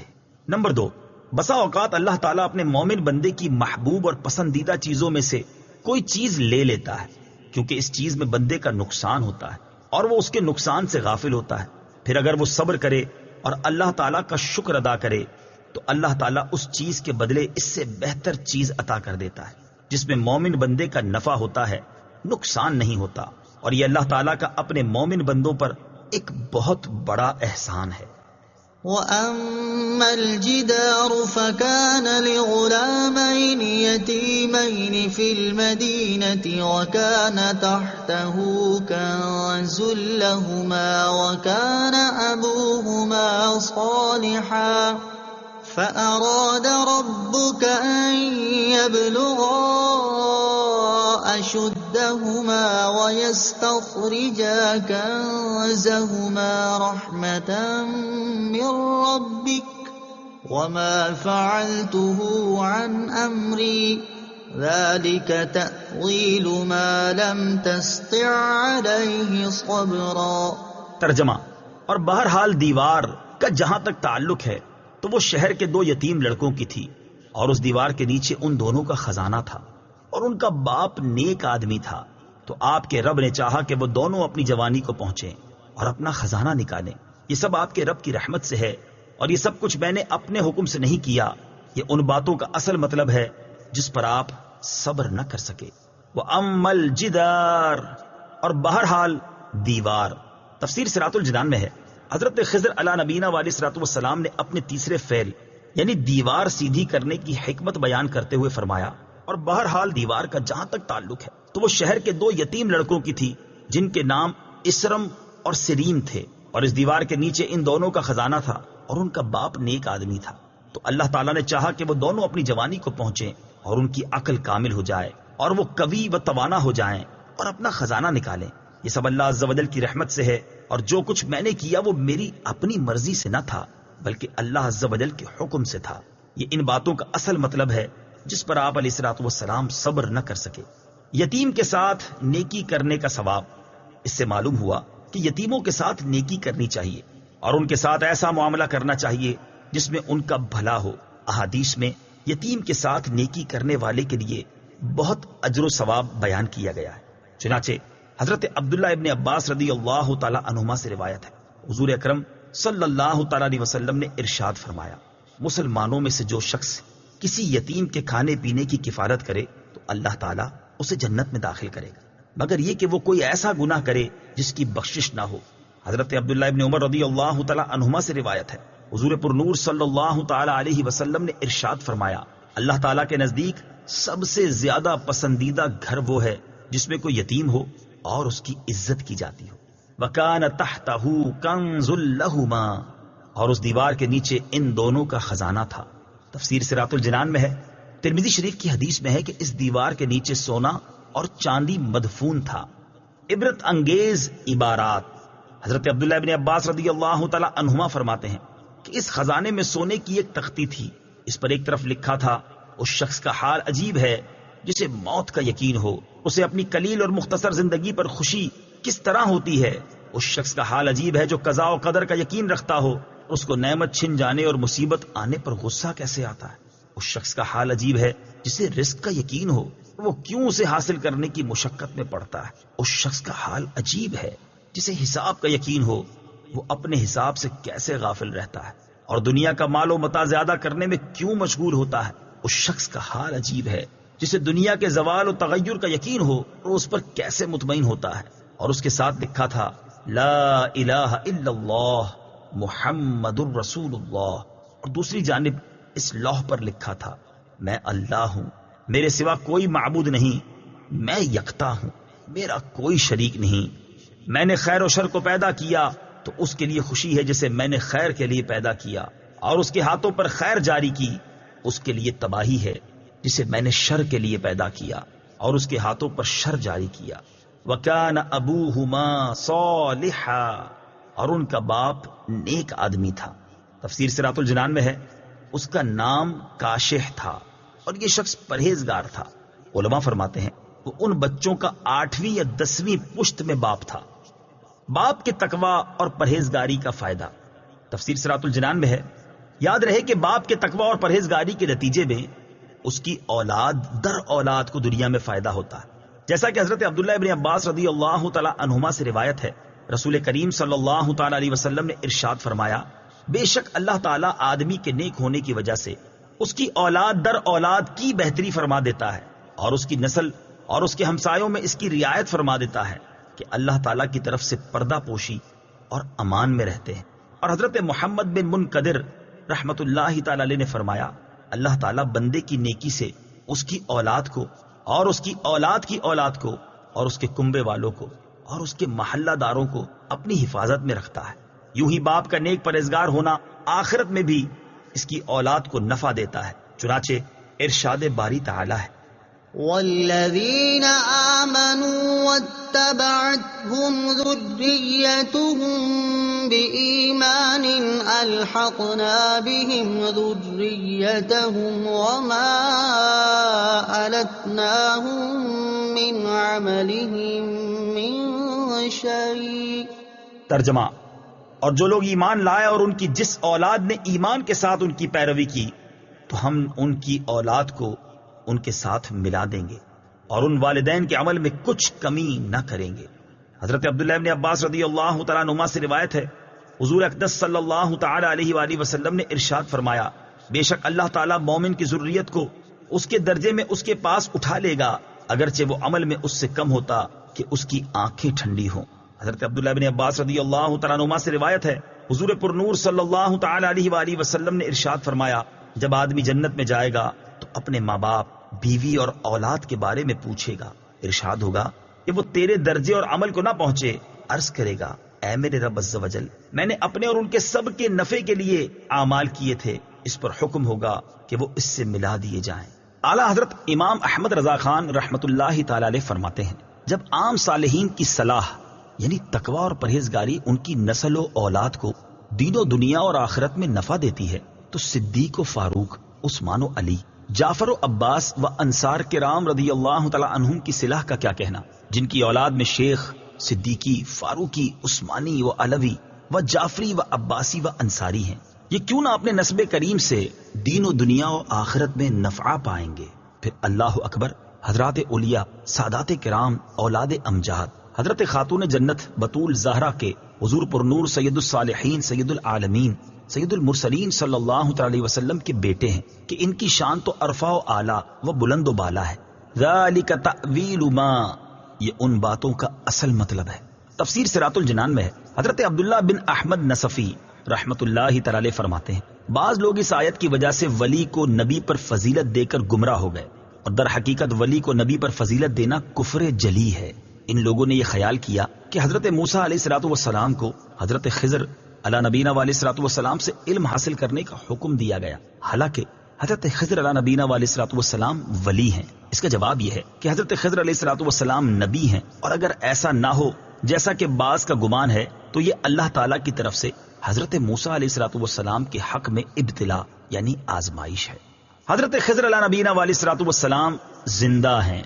یہاں یہ یاد رہے کہ اکثر علماء کا موقف یہ ہے، نیز مشائخ صوفیہ اور اصحاب عرفان کا اس پر اتفاق ہے کہ حضرت خضر علی نبینا علیہ الصلوۃ والسلام زندہ ہیں۔ شیخ ابو عمرو بن صلاح نے اپنے فتاوی میں فرمایا کہ حضرت خضر علی نبینا علیہ الصلوۃ والسلام جمہور علماء و صالحین کے نزدیک زندہ ہیں۔ یہ بھی کہا گیا کہ حضرت خضر اور حضرت الیاس علیہم الصلوۃ والسلام دونوں زندہ ہیں اور ہر سال زمانہ حج میں ملتے ہیں۔ یہ بھی منقول ہے کہ حضرت خضر علی نبینا علیہ الصلوۃ والسلام نے چشمہ حیات میں غسل فرمایا اور اس کا پانی پیا، واللہ تعالی اعلم۔ اعلیٰ حضرت امام احمد رضا خان علیہ رحمت الرحمان فرماتے ہیں، 4 نبی زندہ ہیں کہ ان کو وعدہ الہیہ ابھی آیا ہی نہیں، یوں تو ہر نبی زندہ ہے۔ ان اللہ حرم علی الارض ان تأکل اجساد الانبیاء فنبی اللہ حی یرزق، بے شک اللہ نے حرام کیا ہے زمین پر کہ انبیاء علیہ الصلوۃ والسلام کے جسموں کو خراب کرے، تو اللہ کے نبی زندہ ہیں، روزی دیے جاتے ہیں۔ انبیاء علیہ الصلوۃ والسلام پر ایک آن کو محض تصدیق وعدہ الہیہ کے لیے موت طاری ہوتی ہے، بعد اس کے پھر ان کو حیات حقیقی حصی دنیاوی عطا ہوتی ہے۔ خیر ان 4 میں سے 2 آسمان پر ہیں اور 2 زمین پر۔ خضر و الیاس علیہم السلام زمین پر ہیں اور ادریس و عیسیٰ علیہم السلام آسمان پر۔ وَيَسْأَلُونَكَ عَنْ ذِي الْقَرْنَيْنِ قُلْ سَأَتْلُو عَلَيْكُمْ مِنْهُ ذِكْرًا ترجمہ، اور آپ سے ذوالقرنین کے متعلق سوال کرتے ہیں، تم فرماؤ میں ان قریب تمہارے سامنے اس کا ذکر پڑھ کر سناتا ہوں۔ وَيَسْأَلُونَكَ، اور آپ سے سوال کرتے ہیں۔ تفسیر صراط الجنان میں سورہ بنی اسرائیل کی آیت نمبر 85 کی تفسیر میں بیان ہوا تھا کہ کفار مکہ نے یہودیوں کے مشورے سے سید المرسلین صلی اللہ تعالی علیہ وآلہ وسلم سے اصحاب کہف اور حضرت ذوالقرنین رضی اللہ تعالی عنہ کے بارے میں سوال کیا۔ سورہ کہف کی ابتدا میں اصحاب کہف کا قصہ تفصیل سے بیان کر دیا گیا، اور اب حضرت ذوالقرنین رضی اللہ تعالیٰ عنہ کے بارے میں بتایا جا رہا ہے۔ حضرت ذوالقرنین رضی اللہ تعالیٰ عنہ کا مختصر تعارف۔ آپ رضی اللہ تعالیٰ عنہ کا نام اسکندر اور ذوالقرنین لقب ہے۔ مفسرین نے اس لقب کی مختلف وجوہات بیان کی ہیں، ان میں سے 4 یہاں بیان کی جاتی ہیں۔ نمبر 1، آپ رضی اللہ تعالیٰ عنہ سورج کے طلوع اور غروب ہونے کی جگہ تک پہنچے تھے۔ نمبر 2، آپ رضی اللہ تعالیٰ عنہ کے سر پر 2 چھوٹے ابھار سے تھے۔ نمبر 3، انہیں ظاہری اور باطنی علوم سے نوازا گیا تھا۔ نمبر 4، یہ ظلمت اور نور میں داخل ہوئے تھے۔ یہ حضرت خضر علیہ نبینا علیہ الصلوۃ والسلام کے خالہ زاد بھائی ہیں۔ انہوں نے اسکندریہ شہر بنایا اور اس کا نام اپنے نام پر رکھا۔ حضرت خضر علیہ نبینا علیہ الصلوۃ والسلام ان کے وزیر اور صاحب لوا تھے۔ دنیا میں 4 بڑے بادشاہ ہوئے ہیں، ان میں سے 2 مومن تھے، حضرت ذوالقرنین اور حضرت سلیمان علیہ نبینا علیہ الصلوۃ والسلام، اور 2 کافر تھے، نمرود اور بخت نصر، اور 5ویں بڑے بادشاہ حضرت امام مہدی رضی اللہ تعالی عنہ ہوں گے۔ ان کی حکومت تمام روئے زمین پر ہوگی۔ حضرت ذوالقرنین کی نبوت میں اختلاف ہے۔ حضرت علی کرم اللہ تعالی وجہہ الکریم نے فرمایا کہ وہ نہ نبی تھے نہ فرشتے، بلکہ اللہ عز و جل سے محبت کرنے والے بندے تھے۔ اللہ عز و جل نے انہیں محبوب بنایا۔ إِنَّا مَكَّنَّا لَهُ فِي الْأَرْضِ وَآتَيْنَاهُ مِن كُلِّ شَيْءٍ سَبَبًا۔ ترجمہ، بے شک ہم نے اسے زمین میں اقتدار دیا اور اسے ہر چیز کا ایک سامان عطا فرمایا۔ إِنَّا مَكَّنَّا لَهُ فِي الْأَرْضِ، بے شک ہم نے اسے زمین میں اقتدار دیا۔ تفسیر صراط الجنان میں ہے، ارشاد فرمایا کہ بے شک ہم نے حضرت ذوالقرنین رضی اللہ تعالیٰ عنہ کو زمین میں اقتدار دیا اور اسے ہر چیز کا ایک سامان یا اس کے حصول کا ایک طریقہ عطا فرمایا، اور جس چیز کی مخلوق کو حاجت ہوتی ہے اور جو کچھ بادشاہوں کو ملک اور شہر فتح کرنے اور دشمنوں کے ساتھ جنگ کرنے میں درکار ہوتا ہے، وہ سب عنایت کیا۔ فأتبع سببا حتى إذا بلغ مغرب الشمس وجدها تغرب في عين حمئة ووجد عندها قوما قلنا يا ذا القرنين إما أن تعذب وإما أن تتخذ فيهم حسنا۔ ترجمہ، تو وہ ایک راستے کے پیچھے چلا یہاں تک کہ جب سورج کے غروب ہونے کی جگہ پہنچا تو اسے ایک سیاہ کیچڑ کے چشمے میں ڈوبتا ہوا پایا، اور اس چشمے کے پاس ہی ایک قوم کو پایا۔ تو ہم نے فرمایا، اے ذوالقرنین، یا تو انہیں سزا دے یا ان کے بارے میں بھلائی اختیار کرو۔ سبب تفسیر صراط الجنان میں ہے، سبب سے مراد وہ چیز ہے جو مقصود تک پہنچنے کا ذریعہ ہو، خواہ وہ علم ہو، قدرت ہو یا آلات ہوں۔ تو حضرت ذوالقرنین رضی اللہ تعالیٰ عنہ نے جس مقصد کا ارادہ کیا اسی کا سبب اختیار کیا۔ چنانچہ آپ رضی اللہ تعالیٰ عنہ نے مغرب کی طرف جانے کا ارادہ کیا تو اس کے لیے وہ راستہ اختیار کیا جو انہیں وہاں تک پہنچا دے، جیسا کہ اس آیت میں ہے، اور جب انہوں نے مشرق کی طرف جانے کا ارادہ کیا تو وہ اس راستے پر چلے جو انہیں مشرق تک پہنچا دے۔ وَجَدَهَا تَغْرُبُ فِي عَيْنٍ حَمِئَةٍ، اسے ایک سیاہ کیچڑ کے چشمے میں ڈوبتا ہوا پایا۔ حضرت ذوالقرنین رضی اللہ تعالیٰ عنہ کے سفر کی ابتدا اس طرح ہوئی کہ انہوں نے کتابوں میں دیکھا تھا کہ حضرت نوح علیہ الصلوۃ والسلام کے بیٹے سام کی اولاد میں سے ایک شخص چشمہ حیات سے پانی پیے گا اور اس کو موت نہ آئے گی۔ یہ دیکھ کر وہ چشمہ حیات کی طلب میں مغرب و مشرق کی طرف روانہ ہوئے۔ اس سفر میں آپ رضی اللہ تعالیٰ عنہ کے ساتھ حضرت خضر علیہ نبینا علیہ الصلوۃ والسلام بھی تھے۔ وہ تو چشمہ حیات تک پہنچ گئے اور انہوں نے اس میں سے پی بھی لیا، مگر حضرت ذوالقرنین رضی اللہ تعالیٰ عنہ کے مقدر میں نہ تھا، اس لیے انہوں نے وہ چشمہ نہ پایا۔ اس سفر میں مغرب کی جانب روانہ ہوئے تو جہاں تک آبادی ہے وہ سب منزلیں طے کر ڈالی اور مغرب کی سمت میں وہاں تک پہنچے جہاں آبادی کا نام و نشان باقی نہ رہا۔ وہاں انہیں سورج غروب ہوتے وقت ایسا نظر آیا گویا وہ سیاہ چشمے میں ڈوبتا ہے، جیسا کہ دریائی سفر کرنے والے کو پانی میں ڈوبتا معلوم ہوتا ہے. وَوَجَدَ عِندَهَا قَوْمًا، اور اس چشمے کے پاس ہی ایک قوم کو پایا. تفسیر صراط الجنان میں ہے حضرت ذوالقرنین رضی اللہ تعالی عنہ نے اس چشمے کے پاس ہی ایک ایسی قوم کو پایا جو شکار کیے ہوئے جانوروں کے چمڑے پہنے تھے، اس کے سوا ان کے بدن پر اور کوئی لباس نہ تھے، اور دریائی مردہ جانور ان کی غذا تھے. یہ لوگ کافر تھے. اللہ تعالیٰ نے الہام کے طور پر فرمایا، اے ذوالقرنین، یا تو انہیں سزا دے اور ان میں سے جو اسلام میں داخل نہ ہو اس کو قتل کر دے، یا اگر وہ ایمان لائیں تو ان کے بارے میں بھلائی اختیار کر اور انہیں احکام شرع کی تعلیم دے. بعض مفسرین کے نزدیک اللہ تعالیٰ نے یہ کلام اپنے کسی نبی علیہ الصلوۃ والسلام سے فرمایا اور انہوں نے حضرت ذوالقرنین سے یہ بات کہی.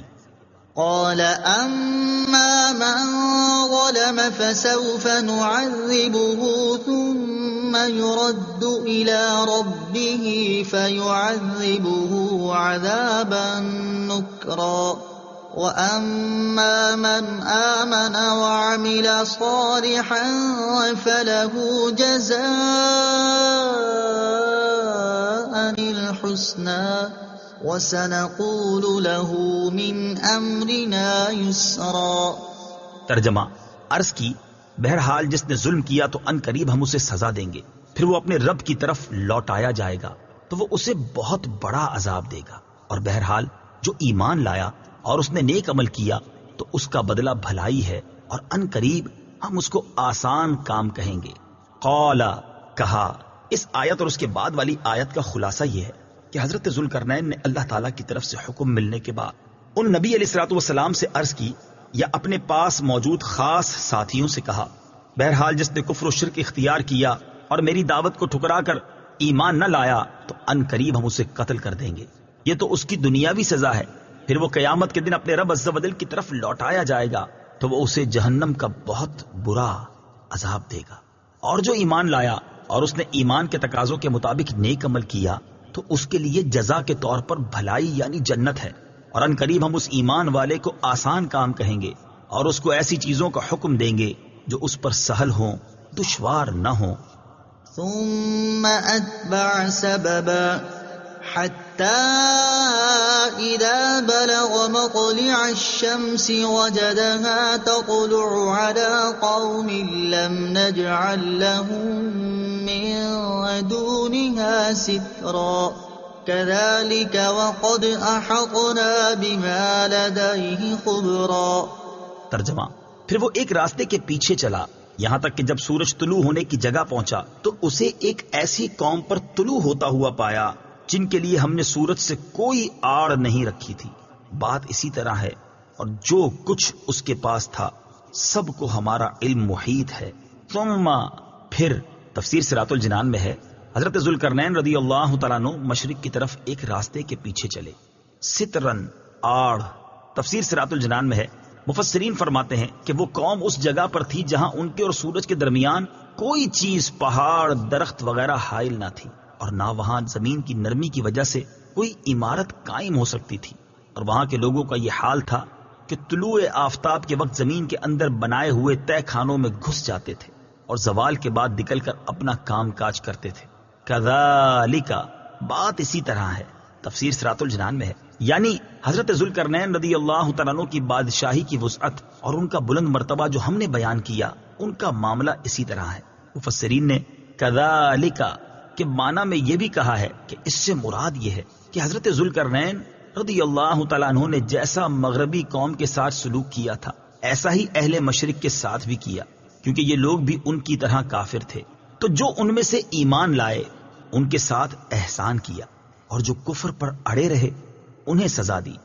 وقد احطنا بما لدیہ خبرا، اور جو کچھ اس کے پاس تھا سب کو ہمارا علم محیط ہے. تفسیر صراط الجنان میں ہے اس آیت کا ایک معنی یہ ہے کہ حضرت ذوالقرنین کے پاس جو فوج، لشکر، آلات جنگ اور سامان سلطنت وغیرہ تھا سب ہمارے علم میں ہے. دوسرا معنی یہ ہے کہ جب ہم نے حضرت ذوالقرنین کو اقتدار عطا کیا تو اس وقت اس کے پاس جتنی ملک داری کی قابلیت اور امور مملکت سر انجام دینے کی لیاقت تھی سب ہمیں معلوم تھی. ثم اتبع سببا حتى إذا بلغ بين السدين وجد من دونهما قوما لا يكادون يفقهون قولا. ترجمہ: پھر وہ ایک اور راستے کے پیچھے چلا یہاں تک کہ جب دو پہاڑوں کے درمیان پہنچا تو اس نے ان پہاڑوں کے آگے ایک ایسی قوم کو پایا جو کوئی بات سمجھتے معلوم نہ ہوتے تھے. ثم پھر تفسیر صراط الجنان میں ہے حضرت ذوالقرنین رضی اللہ تعالیٰ عنہ جب مشرق و مغرب تک پہنچ گئے تو اب کی بار انہوں نے شمال کی جانب سفر شروع فرمایا یہاں تک کہ دو پہاڑوں کے درمیان تک جا پہنچے اور یہ سب اللہ تعالیٰ کی طرف سے عطا کردہ علم اور قدرت کی وجہ سے واقع ہوا. وجدہ اس نے پایا. تفسیر صراط الجنان میں ہے جب حضرت ذوالقرنین رضی اللہ تعالیٰ عنہ شمال کی جانب اس جگہ پر پہنچے جہاں انسانی آبادی ختم ہو جاتی تھی تو وہاں دو بڑے عالیشان پہاڑ دیکھے جن کے اس طرف یاجوج ماجوج کی قوم آباد تھی جو کہ دو پہاڑوں کے درمیانی راستے سے اس طرف آ کر قتل و غارت کیا کرتی تھی. یہ جگہ ترکستان کے مشرقی کنارے پر واقع تھی. یہاں حضرت ذوالقرنین رضی اللہ تعالیٰ عنہ نے ایک ایسی قوم کو پایا جو کوئی بات سمجھتے معلوم نہ ہوتے تھے کیونکہ ان کی زبان عجیب و غریب تھی اس لیے ان کے ساتھ اشارہ وغیرہ کی مدد سے بمشقت بات کی جا سکتی تھی. قالوا يا ذا القرنين إن يأجوج ومأجوج مفسدون في الأرض فهل نجعل لك خرجا على أن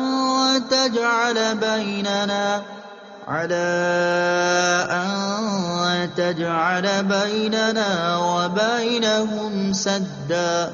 ترجمہ: انہوں نے کہا اے ذوالقرنین بے شک یاجوج اور ماجوج زمین میں فساد مچانے والے لوگ ہیں تو کیا ہم آپ کے لیے کچھ مال مقرر کر دیں اس بات پر کہ آپ ہمارے اور ان کے درمیان ایک دیوار بنا دیں. قالوا انہوں نے کہا.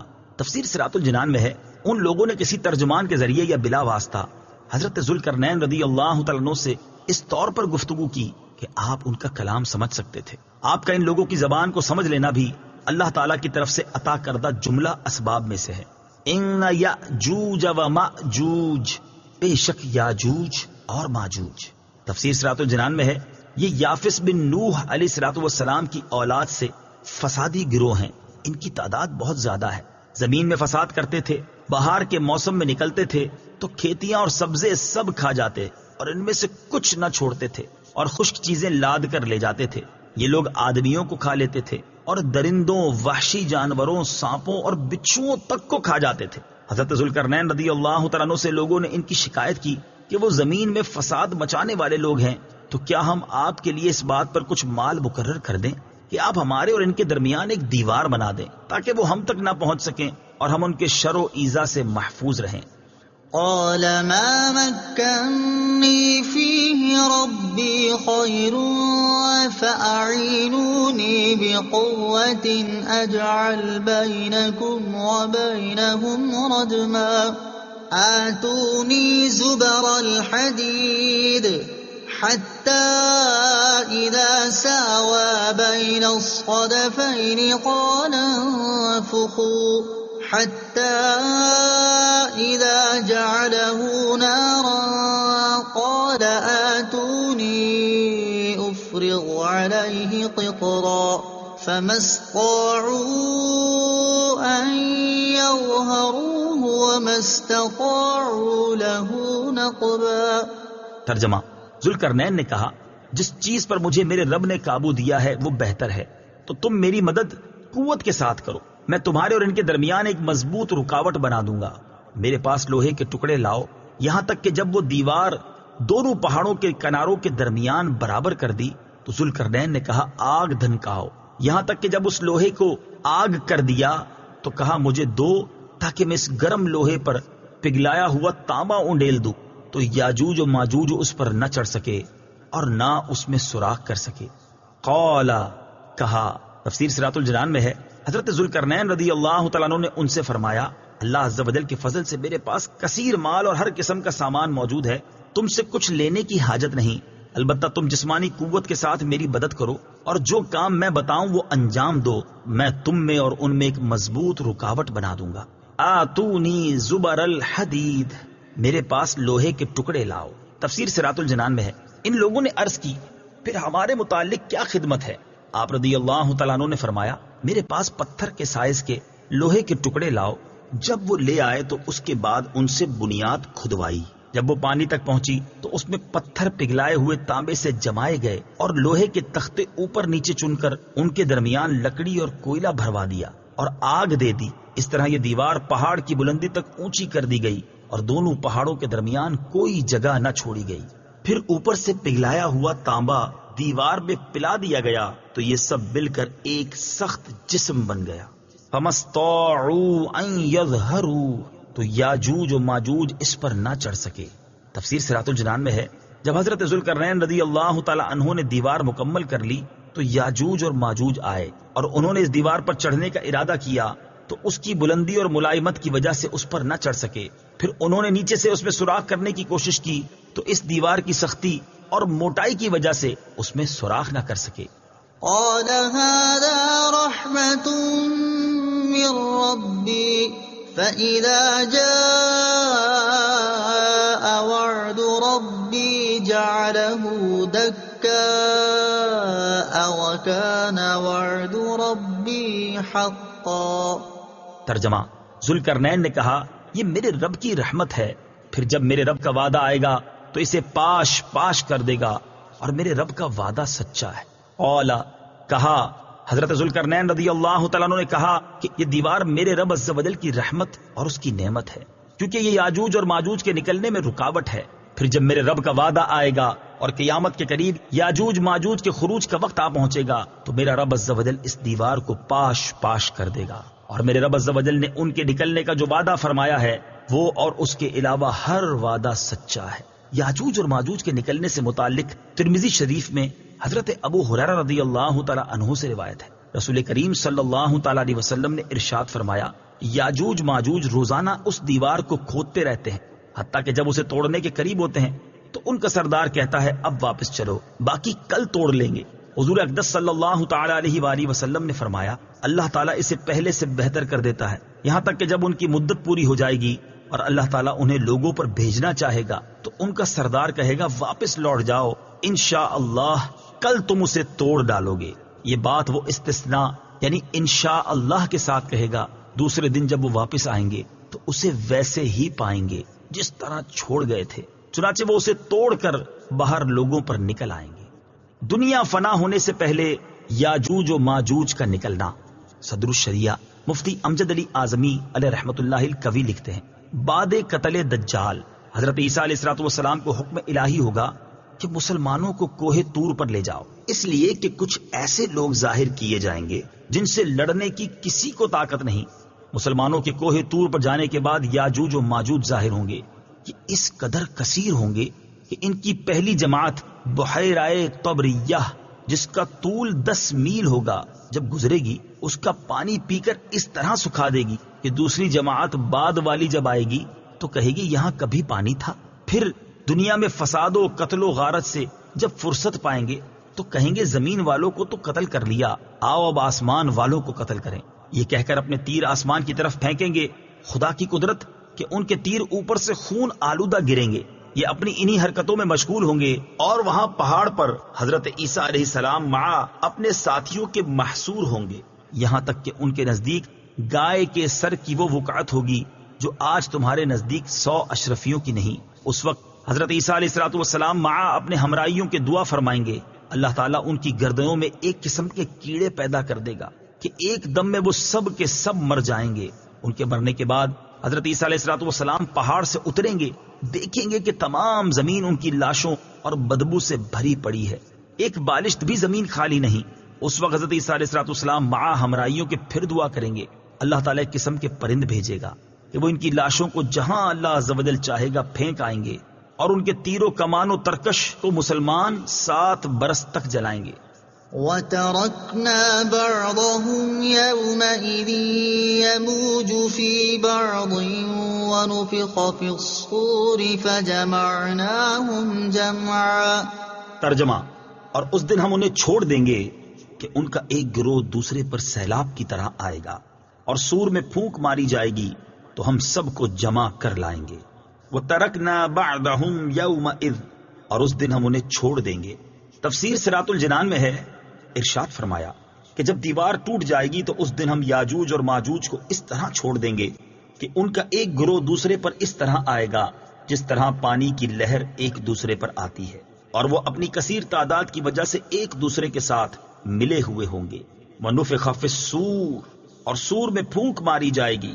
تفسیر صراط الجنان میں ہے، اس سے ثابت ہوتا ہے کہ یاجوج ماجوج کا نکلنا قرب قیامت کے علامات میں سے ہے۔ فَجَمَعْنَاهُمْ جَمْعًا، تو ہم سب کو جمع کر لائیں گے، یعنی ہم قیامت کے دن تمام مخلوق کو عذاب و ثواب کے لیے جمع کر لائیں گے۔ وَعَرَضْنَا جَهَنَّمَ يَوْمَئِذٍ لِلْكَافِرِينَ عَرْضًا، ترجمہ، اور ہم اس دن جہنم کافروں کے سامنے لائیں گے۔ وَعَرَضْنَا جَهَنَّمَ يَوْمَئِذٍ، اور ہم اس دن جہنم لائیں گے۔ تفسیر صراط الجنان میں ہے، یعنی جس دن ہم تمام مخلوق کو جمع کریں گے اس دن جہنم کافروں کے سامنے لائیں گے تاکہ وہ اسے صاف دیکھیں اور اس کا جوش مارنا اور چنگھاڑنا سنیں۔ ایک اور مقام پر اللہ تعالیٰ ارشاد فرماتا ہے، وَأَعْتَدْنَا لِمَن كَذَّبَ بِالسَّاعَةِ سَعِيرًا إِذَا رَأَتْهُم مِّن مَّكَانٍ بَعِيدٍ وَسَمِعُوا لَهَا تَغَيُّظًا وَزَفِيرًا۔ ترجمہ، اور ہم نے قیامت کو جھٹلانے والوں کے لیے بھڑکتی ہوئی آگ تیار کر رکھی ہے۔ جب وہ آگ انہیں دور کی جگہ سے دیکھے گی تو کافر اس کا جوش مارنا اور چنگھاڑنا سنیں گے۔ اور حضرت عبداللہ بن مسعود رضی اللہ تعالیٰ عنہ سے روایت ہے، رسول اللہ صلی اللہ تعالیٰ علیہ وسلم نے ارشاد فرمایا، قیامت کے دن جہنم کو لایا جائے گا، اس کی 70,000 لگامیں ہوں گی اور ہر لگام کو 70,000 فرشتے پکڑ کر کھینچ رہے ہوں گے۔ الذين كانت أعينهم في غطاء عن ذكري وكانوا لا يستطيعون سمعا۔ ترجمہ، وہ جن کی آنکھیں میری یاد سے پردے میں تھیں اور حق بات سن نہ سکتے تھے۔ الذین، وہ لوگ جو، تفسیر صراط الجنان میں ہے، اس سے پہلی آیت میں کفار کے بارے میں فرمایا کہ ہم قیامت کے دن ان کے سامنے جہنم لائیں گے، اب اس آیت میں کافروں کے بارے میں مزید فرمایا کہ یہ وہ لوگ ہیں جن کی آنکھیں میری یاد سے پردے میں تھیں اور وہ آیات الہیہ اور قرآن، ہدایت و بیان، دلائل قدرت اور ایمان سے اندھے بنے رہے اور ان میں سے کسی چیز کو وہ نہ دیکھ سکے، اور اپنی بدبختی کی وجہ سے رسول کریم صلی اللہ تعالی علیہ وآلہ وسلم کے ساتھ عداوت رکھنے کے باعث حق بات سن نہ سکتے تھے۔ أَفَحَسِبَ الَّذِينَ كَفَرُوا أَن يَتَّخِذُوا عِبَادِي مِن دُونِي أَوْلِيَاءَ إِنَّا أَعْتَدْنَا جَهَنَّمَ لِلْكَافِرِينَ نُزُلًا۔ ترجمہ، تو کیا کافر یہ سمجھتے ہیں کہ میرے بندوں کو میرے سوا حمایتی بنا لیں گے؟ بے شک ہم نے کافروں کی مہمانی کے لیے جہنم تیار کر رکھی ہے۔ افحسب الذین کفروا، تو کیا کافر سمجھتے ہیں؟ تفسیر صراط الجنان میں ہے، اس آیت کا خلاصہ یہ ہے کہ کیا کافر یہ سمجھتے ہیں کہ میرے بندوں جیسے حضرت عیسیٰ، حضرت عزیر علیہ السلام اور فرشتوں کو میرے سوا حمایتی بنا لیں گے اور ان سے کچھ نفع پائیں گے؟ ان کا یہ گمان فاسد ہے، بلکہ وہ بندے انہیں اپنا دشمن سمجھتے اور ان سے بیزاری کا اظہار کرتے ہیں۔ اور کافروں کا گمان فاسد ہونے کی وجہ صاف ظاہر ہے کہ انبیاء علیہ السلام، اولیاء رحمت اللہ تعالی علیہم اور ملائکہ ایمان والوں کے مددگار ہو کر ان کی شفاعت کریں گے، نہ کہ کافروں کی۔ قُلْ هَلْ نُنَبِّئُكُمْ بِالْأَخْسَرِينَ أَعْمَالًا۔ ترجمہ، تم فرماؤ کیا ہم تمہیں بتا دیں کہ سب سے زیادہ ناقص عمل والے کون ہیں؟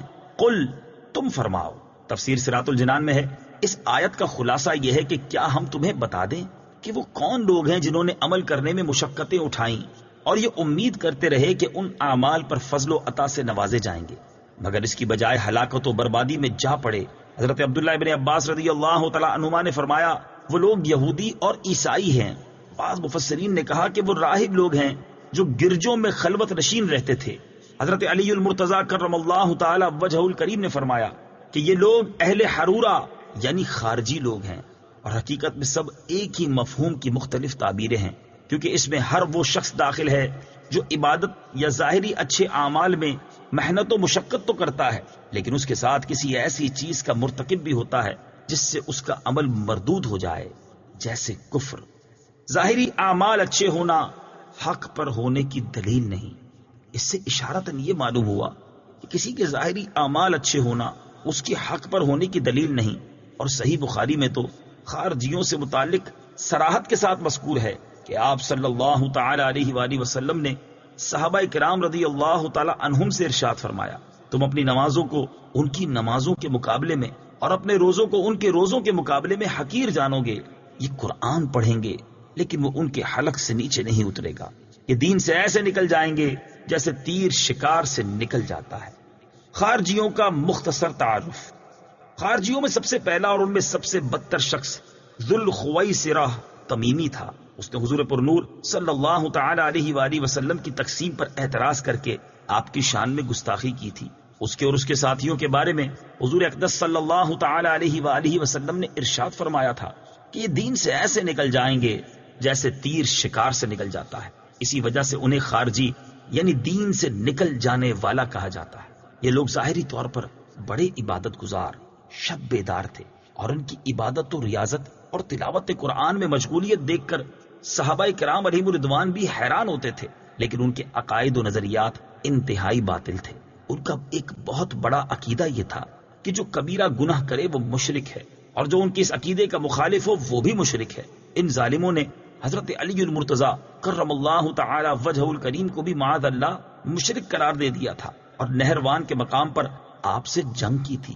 صحابہ کرام ان کی تمام تر ظاہری عبادت و ریاضت، تقوی و طہارت اور رات رات بھر تلاوت قرآن کرنے کو خاطر میں نہ لائے، اور ان کے باطل عقائد کی وجہ سے ان کے ساتھ جنگ کی اور انہیں قتل کیا۔ اس سے معلوم ہوا کہ کسی کی لمبی لمبی اور ظاہری خشوع و خضوع سے بھرپور نمازیں، رقت انگیز اور درد بھری آواز میں قرآن مجید کی تلاوتیں، اللہ تعالیٰ کی گرفت اور اس کے عذابات سے ڈرانے والے واعظ اور نصیحتیں اور دیگر ظاہری نیک اعمال اس وقت تک قابل قبول نہیں جب تک اس کے عقائد درست نہ ہوں۔ لہذا ہر شخص کو چاہیے کہ وہ بد عقیدہ اور بد مذہب شخص کی کثرت عبادت، تقوی و طہارت اور دیگر نیک نظر آنے والی چیزوں سے ہرگز متاثر نہ ہو، اور نہ ہی ان چیزوں کو دیکھ کر ان کی طرف مائل ہو، بلکہ ان سے ہمیشہ دور ہی رہے کہ اسی میں اس کی دنیا اور آخرت کی بھلائی ہے۔ الذين ضل سعيهم في الحياة الدنيا وهم يحسبون أنهم يحسنون صنعا۔ ترجمہ: وہ لوگ جن کی ساری کوشش دنیا کی زندگی میں برباد ہو گئی، حالانکہ وہ یہ گمان کر رہے ہیں کہ وہ اچھا کام کر رہے ہیں۔ الذین، وہ لوگ، تفسیر صراط الجنان میں ہے۔ اس سے پہلی آیت میں اعمال کے اعتبار سے سب سے زیادہ خسارے والے لوگوں کی خبر دینے کے بارے میں فرمایا۔ اب اس آیت میں فرمایا کہ یہ وہ لوگ ہیں جن کی ساری کوشش دنیا کی زندگی میں برباد ہو گئی اور عمل باطل ہو گئے، حالانکہ وہ اس گمان میں ہیں کہ وہ اچھا کام کر رہے ہیں جو انہیں آخرت میں نفع دے گا۔ بدکار سے زیادہ بد نصیب، یہ آیت مبارکہ بنیادی طور پر تو کافروں کے متعلق ہے، لیکن اس سے اشارتاً یہ بھی معلوم ہوا کہ بدکار سے زیادہ بد نصیب وہ نیکوکار ہے جو محنت مشقت اٹھا کر نیکیاں کرے مگر اس کی کوئی نیکی اس کے کام نہ آئے، وہ اس دھوکے میں رہے کہ میں نیکوکار ہوں۔ ہم اس سے اللہ تعالیٰ کی پناہ چاہتے ہیں۔ أولئك الذين كفروا بآيات ربهم ولقائه فحبطت أعمالهم فلا نقيم لهم يوم القيامة وزنا۔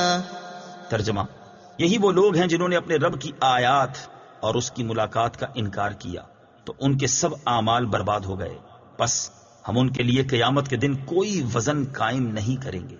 اولئک، یہ لوگ، تفسیر صراط الجنان میں ہے۔ ارشاد فرمایا کہ کثیر نیک اعمال کے باوجود خسارے کا شکار ہونے والے یہی وہ لوگ ہیں جنہوں نے اپنے رب عز و جل کی آیات اور اس کی ملاقات کا انکار کیا، رسول اور قرآن پر ایمان نہ لائے، اور مرنے کے بعد اٹھائے جانے، حساب، ثواب اور عذاب کے منکر رہے، تو ان کے سب اعمال برباد ہو گئے اور انہیں ان اعمال پر کوئی ثواب نہ ملے گا۔ فلا نقیم لهم یوم القیامت وزنا، پس ہم ان کے لیے قیامت کے دن کوئی وزن قائم نہیں کریں گے۔ تفسیر صراط الجنان میں ہے وزن قائم نہ کرنے کا مطلب یہ ہے کہ قیامت کے دن ان کے ظاہری نیک اعمال کی کوئی قدر و قیمت ہوگی اور نہ ہی ان میں کوئی وزن ہوگا، اور جب میزان عمل میں ان کے ظاہری نیک اعمال اور کفر و معصیت کا وزن ہوگا تو تمام ظاہری نیک اعمال بے وزن ثابت ہوں گے، کیونکہ نیک اعمال کی قدر و قیمت اور ان میں وزن کا دار و مدار ایمان اور اخلاص پر ہے، اور جب یہ لوگ ایمان اور اخلاص سے ہی خالی ہیں تو ان کے اعمال میں وزن کہاں سے ہوگا؟ کفار کے اعمال کے بارے میں ایک اور مقام پر اللہ تعالیٰ ارشاد فرماتا ہے، وَقَدِمْنَا إِلَى مَا عَمِلُوا مِنْ عَمَلٍ فَجَعَلْنَاهُ هَبَاءً مَنْثُورًا۔ ترجمہ، اور انہوں نے جو کوئی عمل کیا ہوگا ہم اس کی طرف قصد کر کے باریک غبار کے بکھرے ہوئے ذروں کی طرح بے وقعت بنا دیں گے جو روشن دان کی دھوپ میں نظر آتے ہیں۔ اور حضرت ابو ہریرہ رضی اللہ تعالیٰ عنہ سے روایت ہے، نبی اکرم صلی اللہ تعالی علیہ وسلم نے ارشاد فرمایا، قیامت کے دن ایک بہت ہی موٹے تازے آدمی کو جب اللہ تعالیٰ کی بارگاہ میں پیش کیا جائے گا تو اتنا بھاری بھرکم ہونے کے باوجود اللہ تعالیٰ کے نزدیک اس کا وزن ایک مچھر کے پر کے برابر بھی نہ ہوگا، اور فرمایا کہ یہ آیت پڑھ لو، فَلَا نُقِيمُ لَهُمْ يَوْمَ الْقِيَامَةِ وَزْنًا۔ ترجمہ، پس ہم ان کے لیے قیامت کے دن کوئی وزن قائم نہیں کریں گے۔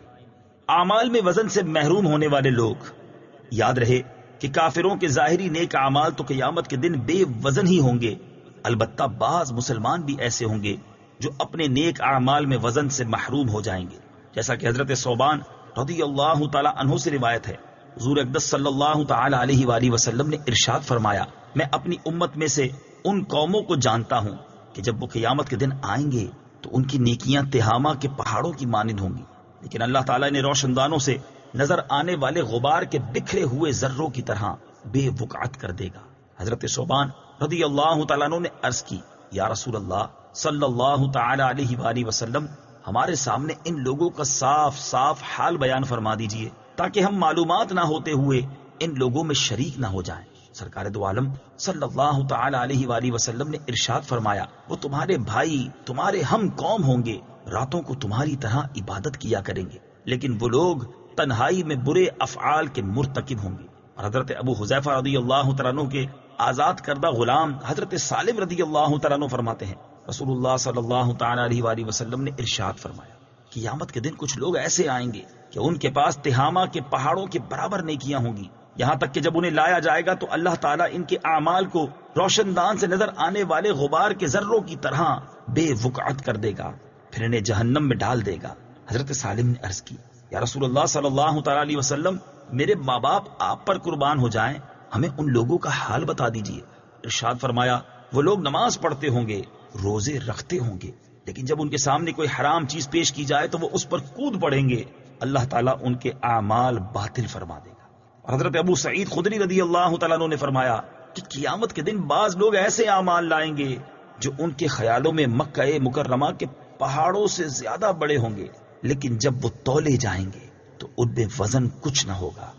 ذَلِكَ جَزَاؤُهُمْ جَهَنَّمُ بِمَا كَفَرُوا وَاتَّخَذُوا آيَاتِي وَرُسُلِي هُزُوًا۔ ترجمہ، یہ ان کا بدلہ ہے جہنم، کیونکہ انہوں نے کفر کیا اور میری آیتوں اور میرے رسولوں کو ہنسی مذاق بنا لیا۔ ذَلِكَ جَزَاؤُهُمْ جَهَنَّمْ، یہ ان کا بدلہ جہنم ہے۔ تفسیر صراط الجنان میں ہے، ارشاد فرمایا کہ یہ جہنم ان کا بدلہ ہے کیونکہ انہوں نے کفر کیا اور جس چیز پر ایمان لانا اور جس کا اقرار کرنا ضروری تھا اس کا انکار کیا، اور انہوں نے قرآن پاک، اللہ تعالیٰ کی دیگر کتابوں اور اس کے رسولوں کو ہنسی مذاق بنا لیا۔ اس سے معلوم ہوا کہ تمام کفروں سے بڑھ کر کفر نبی کی توہین اور ان کا مذاق اڑانا ہے، جس کی سزا دنیا اور آخرت دونوں میں ملتی ہے۔ اہل حق علماء کا مذاق اڑانے والوں کو نصیحت۔ حضرت علامہ اسماعیل حقی رحمت اللہ تعالی علیہ فرماتے ہیں، یاد رکھو علماء انبیاء کرام علیہ الصلوۃ والسلام کے وارث ہیں اور ان کے علوم انبیاء کرام کے علوم سے حاصل شدہ ہیں، تو جس طرح با عمل علماء انبیاء اور مرسلین علیہ الصلوۃ والسلام کے اعمال اور علوم کے وارث ہیں، اسی طرح علماء کا مذاق اڑانے والے ابو جہل، عقبہ بن ابی معیط اور ان جیسے دیگر کافروں کے مذاق اڑانے میں وارث ہیں۔ اس سے ان لوگوں کو عبرت حاصل کرنے کی شدید ضرورت ہے جو میڈیا پر اور اپنی نجی محفلوں میں اہل حق علماء کرام کا مذاق اڑانے میں لگے رہتے ہیں۔ اللہ تعالیٰ انہیں عقل سلیم عطا فرمائے۔ ان الذين آمنوا وعملوا الصالحات كانت لهم جنات الفردوس نزلا خالدين فيها لا يبغون عنها حولا۔ ترجمہ: بے شک جو لوگ ایمان لائے اور اچھے اعمال کیے ان کی مہمانی کے لیے فردوس کے باغات ہیں، وہ ہمیشہ ان میں رہیں گے، ان سے کوئی دوسری جگہ بدلنا نہ چاہیں گے۔ ان الذین آمنوا، بے شک جو لوگ ایمان لائے۔ تفسیر صراط الجنان میں ہے اس سے پہلے کافروں کی جہنم میں مہمانی کا ذکر ہوا اور اب یہاں سے وہ چیز بیان کی جا رہی ہے جس سے ایمان لانے اور نیک اعمال کرنے کی ترغیب ملتی ہے۔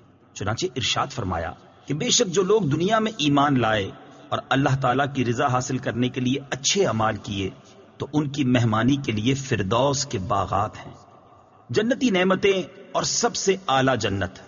یاد رہے کہ اہل جنت کے لیے اللہ تعالیٰ نے جو نعمتیں تیار کی ہیں وہ انسان کے تصور سے بھی زیادہ ہیں۔ چنانچہ اللہ تعالیٰ ارشاد فرماتا ہے فلا تعلم نفس ما اخفي لهم من قرة اعين جزاء بما كانوا يعملون۔ ترجمہ: تو کسی جان کو معلوم نہیں وہ آنکھوں کی ٹھنڈک جو ان کے لیے ان کے اعمال کے بدلے میں چھپا رکھی ہیں۔ اور حضرت ابو ہریرہ رضی اللہ تعالی عنہ سے روایت ہے نبی کریم صلی اللہ تعالی علیہ وسلم نے ارشاد فرمایا، اللہ تعالیٰ فرماتا ہے کہ میں نے اپنے نیک بندوں کے لیے ایسی نعمتیں تیار کر رکھی ہیں جنہیں نہ کسی آنکھ نے دیکھا، نہ کسی کان نے سنا، اور نہ ہی کسی انسان کے دل پر اس کا خطرہ گزرا۔ اگر تم چاہو تو یہ آیت پڑھ لو۔ فلا تعلم نفس ما اخفي لهم من قرة اعين۔ اور زیر تفسیر آیت میں جس جنت کا ذکر ہوا اس کے بارے میں حضرت ابو ہریرہ رضی اللہ تعالی عنہ سے روایت ہے، بخاری شریف کی حدیث ہے، تاجدار رسالت صلی اللہ تعالی علیہ وسلم نے ارشاد فرمایا، جب اللہ عز و جل سے مانگو تو فردوس مانگو، کیونکہ وہ جنتوں میں سب کے درمیان اور سب سے بلند ہے، اور اس پر رحمان عز و جل کا عرش ہے، اور اسی سے جنت کی نہریں جاری ہوتی ہیں۔ ترمذی شریف کی حدیث ہے، حضرت عبادہ بن صامت رضی اللہ تعالی عنہ سے روایت ہے، رسول کریم صلی اللہ تعالی علیہ وآلہ وسلم نے ارشاد فرمایا، جنت میں 100 درجے ہیں، ہر 2 درجوں کے درمیان زمین و آسمان کے درمیان جتنا فاصلہ ہے، اور فردوس سب سے اوپر والا درجہ ہے، اس سے جنت کی 4 نہریں پھوٹتی ہیں، اس سے اوپر عرش ہے، اور جب تم اللہ تعالیٰ سے سوال کرو تو جنت الفردوس ہی مانگا کرو۔ ترمذی شریف کی حدیث ہے، حضرت انس بن مالک رضی اللہ تعالی عنہ سے روایت ہے، حضور پرنور صلی اللہ تعالی علیہ وآلہ وسلم نے ارشاد فرمایا، فردوس بلند جنت ہے، درمیانی اور سب سے بہتر جنت ہے۔ حضرت کعب رضی اللہ تعالی عنہ نے فرمایا، فردوس جنتوں میں سب سے اعلیٰ ہے، اس میں نیکیوں کا حکم کرنے والے اور بدیوں سے روکنے والے عیش کریں گے، لا یبغون عنہا حولا، ان سے کوئی دوسری جگہ بدلنا نہ چاہیں گے۔ تفسیر صراط الجنان میں ہے، یعنی دنیا میں انسان کیسی ہی بہتر جگہ میں ہو وہ اس سے اور اعلیٰ اور عرفہ جگہ کی طلب رکھتا ہے، لیکن یہ بات وہاں جنت میں نہ ہوگی، کیونکہ وہ جانتے ہوں گے کہ اللہ تعالیٰ کے فضل سے انہیں بہت اعلیٰ اور عرفہ جگہ حاصل ہے۔ قل لو كان البحر مدادا لكلمات ربي لنفد البحر قبل أن تنفد كلمات ربي ولو جئنا بمثله مددا۔ ترجمہ: تم فرما دو اگر سمندر میرے رب کی باتوں کے لیے سیاہی ہو جائے تو ضرور سمندر ختم ہو جائے گا، اور میرے رب کی باتیں ختم نہ ہوں گی اگرچہ ہم اس کی مدد کے لیے اسی سمندر جیسا اور لے آئیں۔ قل، تم فرما دو۔ تفسیر صراط الجنان میں ہے، اس آیت کا خلاصہ یہ ہے کہ اگر اللہ تعالیٰ کے علم و حکمت کی کلمات لکھے جائیں اور ان کے لیے تمام سمندروں کا پانی سیاہی بنا دیا جائے اور تمام مخلوق لکھے تو وہ کلمات ختم نہ ہوں، اور یہ تمام پانی ختم ہو جائے اور اتنا ہی اور بھی ختم ہو جائے، مدعا یہ ہے کہ اس کے علم و حکمت کی کوئی انتہا نہیں۔ شان نزول، حضرت عبداللہ ابن عباس رضی اللہ تعالی عنہما فرماتے ہیں کہ یہودیوں نے کہا اے محمد صلی اللہ تعالی علیہ وآلہ وسلم، آپ کا خیال ہے کہ ہمیں حکمت دی گئی اور آپ کی کتاب میں ہے کہ جسے حکمت دی گئی اسے خیر کثیر دی گئی، پھر آپ کیسے فرماتے ہیں کہ تمہیں تھوڑا علم دیا گیا ہے؟ اس پر یہ آیت کریمہ نازل ہوئی۔ ایک قول یہ ہے کہ جب آیت کریمہ وما أوتيتم من العلم إلا قليلا نازل ہوئی تو یہودیوں نے کہا کہ ہمیں توریت کا علم دیا گیا اور اس میں ہر شے کا علم ہے۔ اس پر یہ آیت کریمہ نازل ہوئی۔ مدعا یہ ہے کہ ہر شے کا علم بھی علم الہی کے حضور قلیل ہے، اور یہ اللہ تعالیٰ کے علم سے اتنی بھی نسبت نہیں رکھتا جتنی ایک قطرے کو سمندر سے ہو۔ قل انما انا بشر مثلكم يوحى الي انما الهكم اله واحد فمن كان يرجو لقاء ربه فليعمل عملا صالحا ولا يشرك بعبادة ربه احدا۔ ترجمہ، تم فرماؤ میں ظاہراً تمہاری طرح ایک بشر ہوں، مجھے وحی آتی ہے کہ تمہارا معبود ایک ہی معبود ہے، تو جو اپنے رب سے ملاقات کی امید رکھتا ہو اسے چاہیے کہ نیک کام کرے اور اپنے رب کی عبادت میں کسی کو شریک نہ کرے۔ قل، تم فرماؤ۔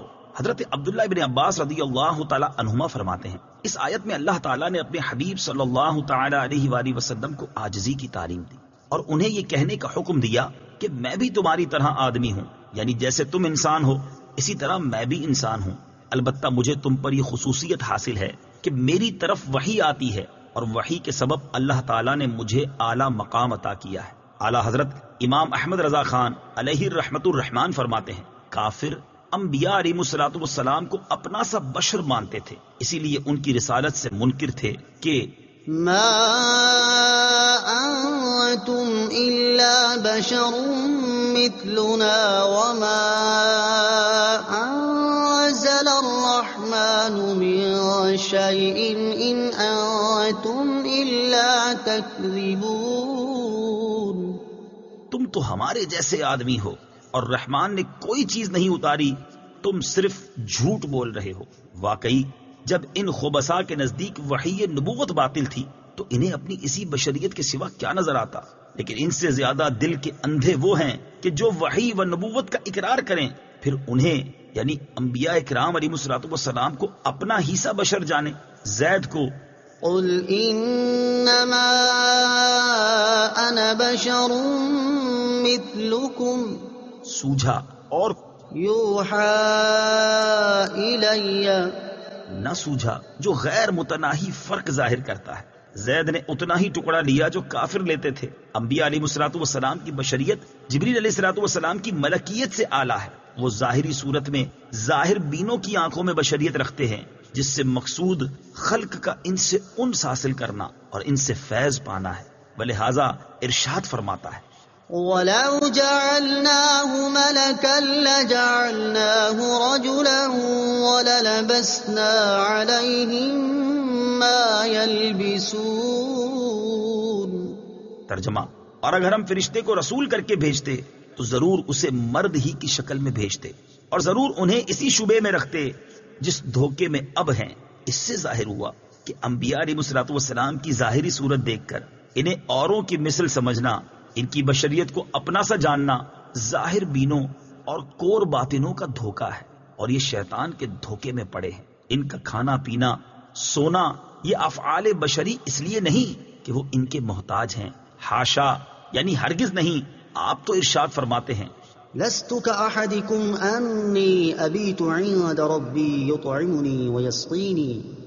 میں تمہاری طرح نہیں ہوں، میں اپنے رب کے ہاں رات بسر کرتا ہوں، وہ مجھے کھلاتا بھی ہے اور پلاتا بھی ہے۔ بلکہ ان کے یہ افعال بھی اقامت سنت و تعلیم امت کے لیے تھے کہ ہر بات میں طریقہ محمودہ لوگوں کو عملی طور سے دکھائیں، جیسے ان کا سہو و نسیان۔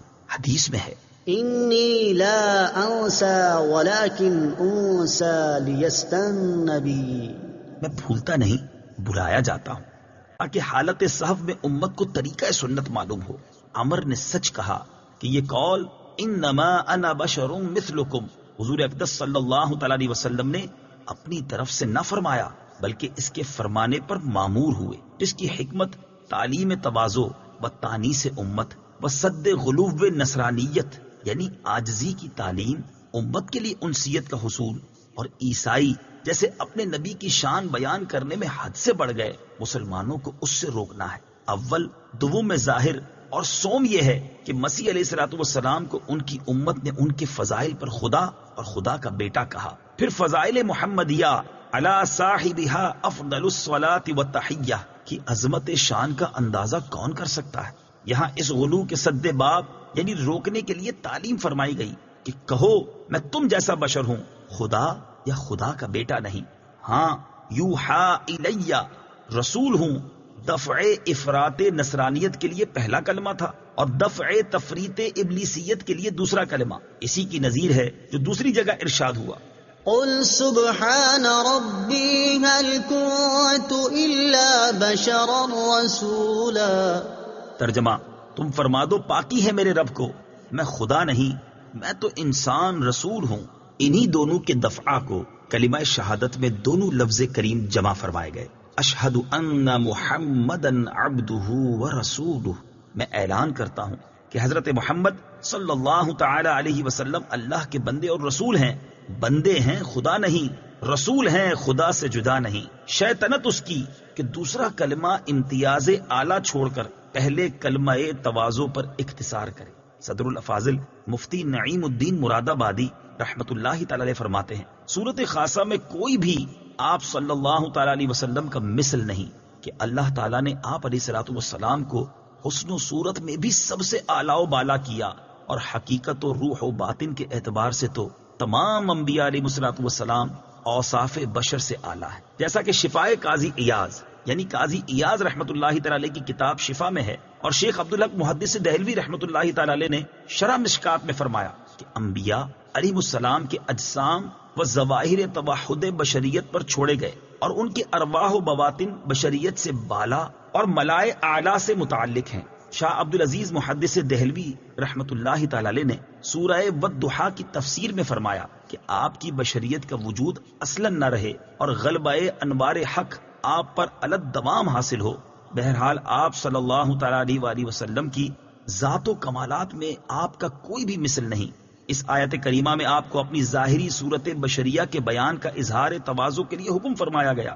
یہی فرمایا ہے حضرت ابن عباس رضی اللہ تعالیٰ عنہ نے، تیرا مسند ناز ہے عرش بری، تیرا محرم راز ہے روح امی، تو ہی سرور ہر دو جہاں ہے شہا، تیرا مثل نہیں ہے خدا کی قسم۔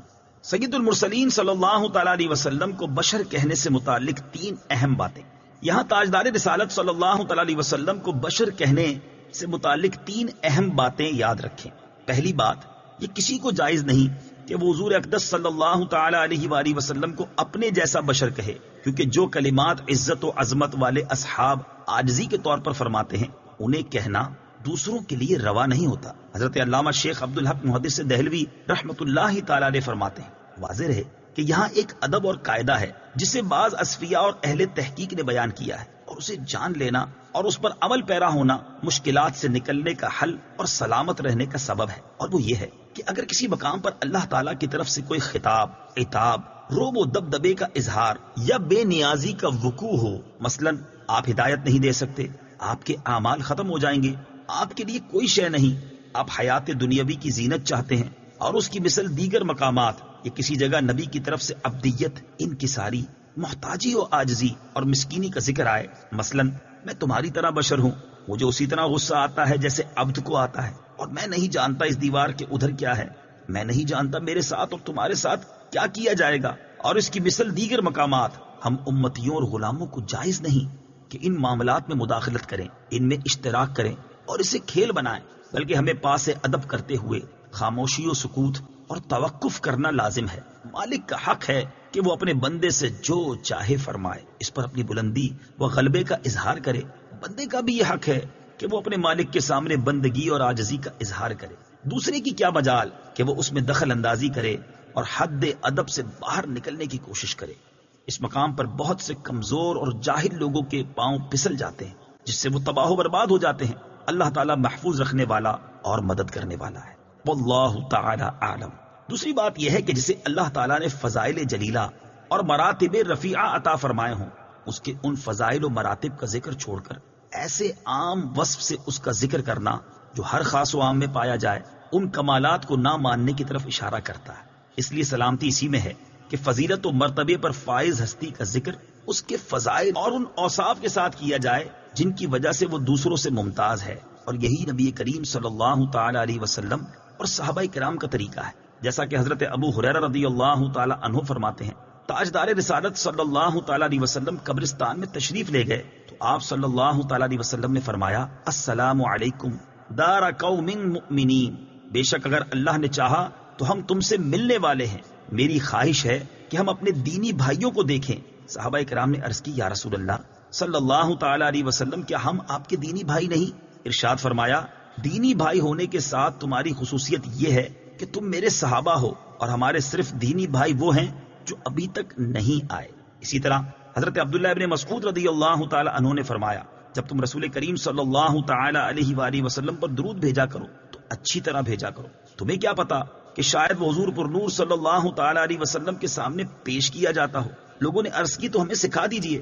آپ نے فرمایا، یوں پڑھا کرو، اللهم اجعل صلاتك ورحمتك وبركاتك على سيد المرسلين وإمام المتقين وخاتم النبيين محمد عبدك ورسولك إمام الخير وقائد الخير ورسول الرحمة، اللهم ابعثه مقاما محمودا يغبطه به الأولون والآخرون، اللهم صل على محمد وعلى آل محمد كما صليت على إبراهيم وعلى آل إبراهيم إنك حميد مجيد، اللهم بارك على محمد وعلى آل محمد كما باركت على إبراهيم وعلى آل إبراهيم إنك حميد مجيد۔ اور حضور پر نور صلی اللہ تعالی علیہ وسلم کو بشر کہنے میں راہ سلامت یہ ہے کہ نہ تو آپ کی بشریت کا مطلقاً انکار کیا جائے اور نہ ہی کسی امتیازی وصف کے بغیر آپ کی بشریت کا ذکر کیا جائے، بلکہ جب حضور اقدس صلی اللہ تعالی علیہ وآلہ وسلم کی بشریت کا ذکر کیا جائے تو آپ صلی اللہ تعالی علیہ وسلم کو افضل البشر یا سید البشر کہا جائے، یا یوں کہا جائے کہ آپ کی ظاہری صورت بشری ہے اور باطنی حقیقت بشریت سے اعلیٰ ہے۔ اعلیٰ حضرت امام احمد رضا خان فرماتے ہیں، جو یہ کہے کہ رسول اللہ صلی اللہ تعالی علیہ وسلم کی صورت ظاہری بشری ہے اور حقیقت باطنی بشریت سے ارفع و اعلیٰ ہے، یا یہ کہے کہ حضور اوروں کی مثل بشر نہیں، وہ سچ کہتا ہے، اور جو مطلقاً حضور سے بشریت کی نفی کرے وہ کافر ہے۔ قال تعالی، قل سبحان ربی هل كنت الا بشرا رسولا۔ ترجمہ، تم فرماؤ میرا رب پاک ہے، میں تو صرف اللہ کا بھیجا ہوا ایک آدمی ہوں۔ تیسری بات یہ ہے کہ قرآن کریم میں جا بجا کفار کا طریقہ بتایا گیا ہے کہ وہ انبیاء کرام علیہ الصلوۃ والسلام کو اپنے جیسا بشر کہتے تھے، اور اسی سے وہ گمراہی میں مبتلا ہوئے۔ لہذا جس مسلمان کے دل میں سید المرسلین صلی اللہ تعالی علیہ وآلہ وسلم سے محبت کی ادنا رمق بھی باقی ہے، اس پر لازم ہے کہ وہ کفار کا طریقہ اختیار کرنے سے بچے اور حضور پر نور صلی اللہ تعالی علیہ وسلم کو اپنے جیسا بشر سمجھ کر گمراہوں کی صف میں داخل ہونے کی کوشش نہ کرے۔ انما الہکم الہ واحد، تمہارا معبود ایک ہی معبود ہے۔ تفسیر صراط الجنان میں ہے، یعنی مجھے وحی آتی ہے کہ تمہارا معبود ایک ہی معبود ہے، اس کا کوئی شریک نہیں۔ تو جو اپنے رب عز و جل سے ملاقات کی امید رکھتا ہو اسے چاہیے کہ نیک کام کرے اور اپنے رب عز و جل کی عبادت میں کسی کو شریک نہ کرے، شرک اکبر سے بھی بچے اور ریا سے بھی، جس کو شرک اصغر کہتے ہیں۔ ریاکاری کی مذمت پر 4 احادیث۔ موضوع کی مناسبت سے یہاں ریاکاری کی مذمت پر 4 احادیث سماعت فرمائیے۔ نمبر 1، مسلم شریف کی حدیث ہے، حضرت ابو ہریرہ رضی اللہ تعالی عنہ سے روایت ہے، نبی اکرم صلی اللہ تعالی علیہ وسلم نے ارشاد فرمایا، اللہ تعالی ارشاد فرماتا ہے، میں شریک سے بے نیاز ہوں، جس نے کسی عمل میں میرے ساتھ کسی غیر کو شریک کیا میں اسے اور اس کے شرک کو چھوڑ دیتا ہوں۔ نمبر 2، ترمذی شریف کی حدیث ہے، حضرت ابو سعید بن ابو فضالہ رضی اللہ تعالیٰ عنہ سے روایت ہے، حضور اقدس صلی اللہ تعالی علیہ وسلم نے ارشاد فرمایا، اللہ تعالیٰ جب قیامت کے دن جس میں کوئی شک و شبہ نہیں لوگوں کو جمع فرمائے گا تو ایک پکارنے والا پکارے گا جس نے کسی ایسے عمل میں جو اس نے اللہ کے لیے کیا تھا کسی کو شریک ٹھہرایا تو اسے اس کا ثواب اسی غیر خدا سے طلب کرنا چاہیے، کیونکہ اللہ تعالیٰ تمام شریکوں کے شرک سے بے نیاز ہے۔ نمبر 3، حضرت محمود بن لبید رضی اللہ تعالی عنہ سے روایت ہے، رسول کریم صلی اللہ تعالی علیہ وسلم نے ارشاد فرمایا، قیامت کے دن جب اللہ عز و جل بندوں کو ان کے اعمال کا بدلہ دے گا تو ریاکاروں سے فرمائے گا، ان کے پاس جاؤ جنہیں دکھانے کے لیے تم دنیا میں عمل کیا کرتے تھے، اور دیکھو کیا تم ان کے پاس کوئی بدلہ یا بھلائی پاتے ہو۔ نمبر 4، ترمذی شریف کی حدیث ہے، حضرت ابو ہریرہ رضی اللہ تعالی عنہ سے روایت ہے، رسول کریم صلی اللہ تعالی علیہ وسلم نے ارشاد فرمایا، جب الحزن سے اللہ عز و جل کی پناہ مانگو۔ صحابہ کرام نے عرض کی، جب الحزن کیا ہے؟ ارشاد فرمایا، جہنم کی ایک وادی ہے جس سے جہنم بھی روزانہ 100 مرتبہ پناہ مانگتی ہے۔ ہم نے عرض کی، اس میں کون لوگ داخل ہوں گے؟ ارشاد فرمایا، وہ قاری جو اپنے اعمال لوگوں کو دکھانے کے لیے کرتے تھے۔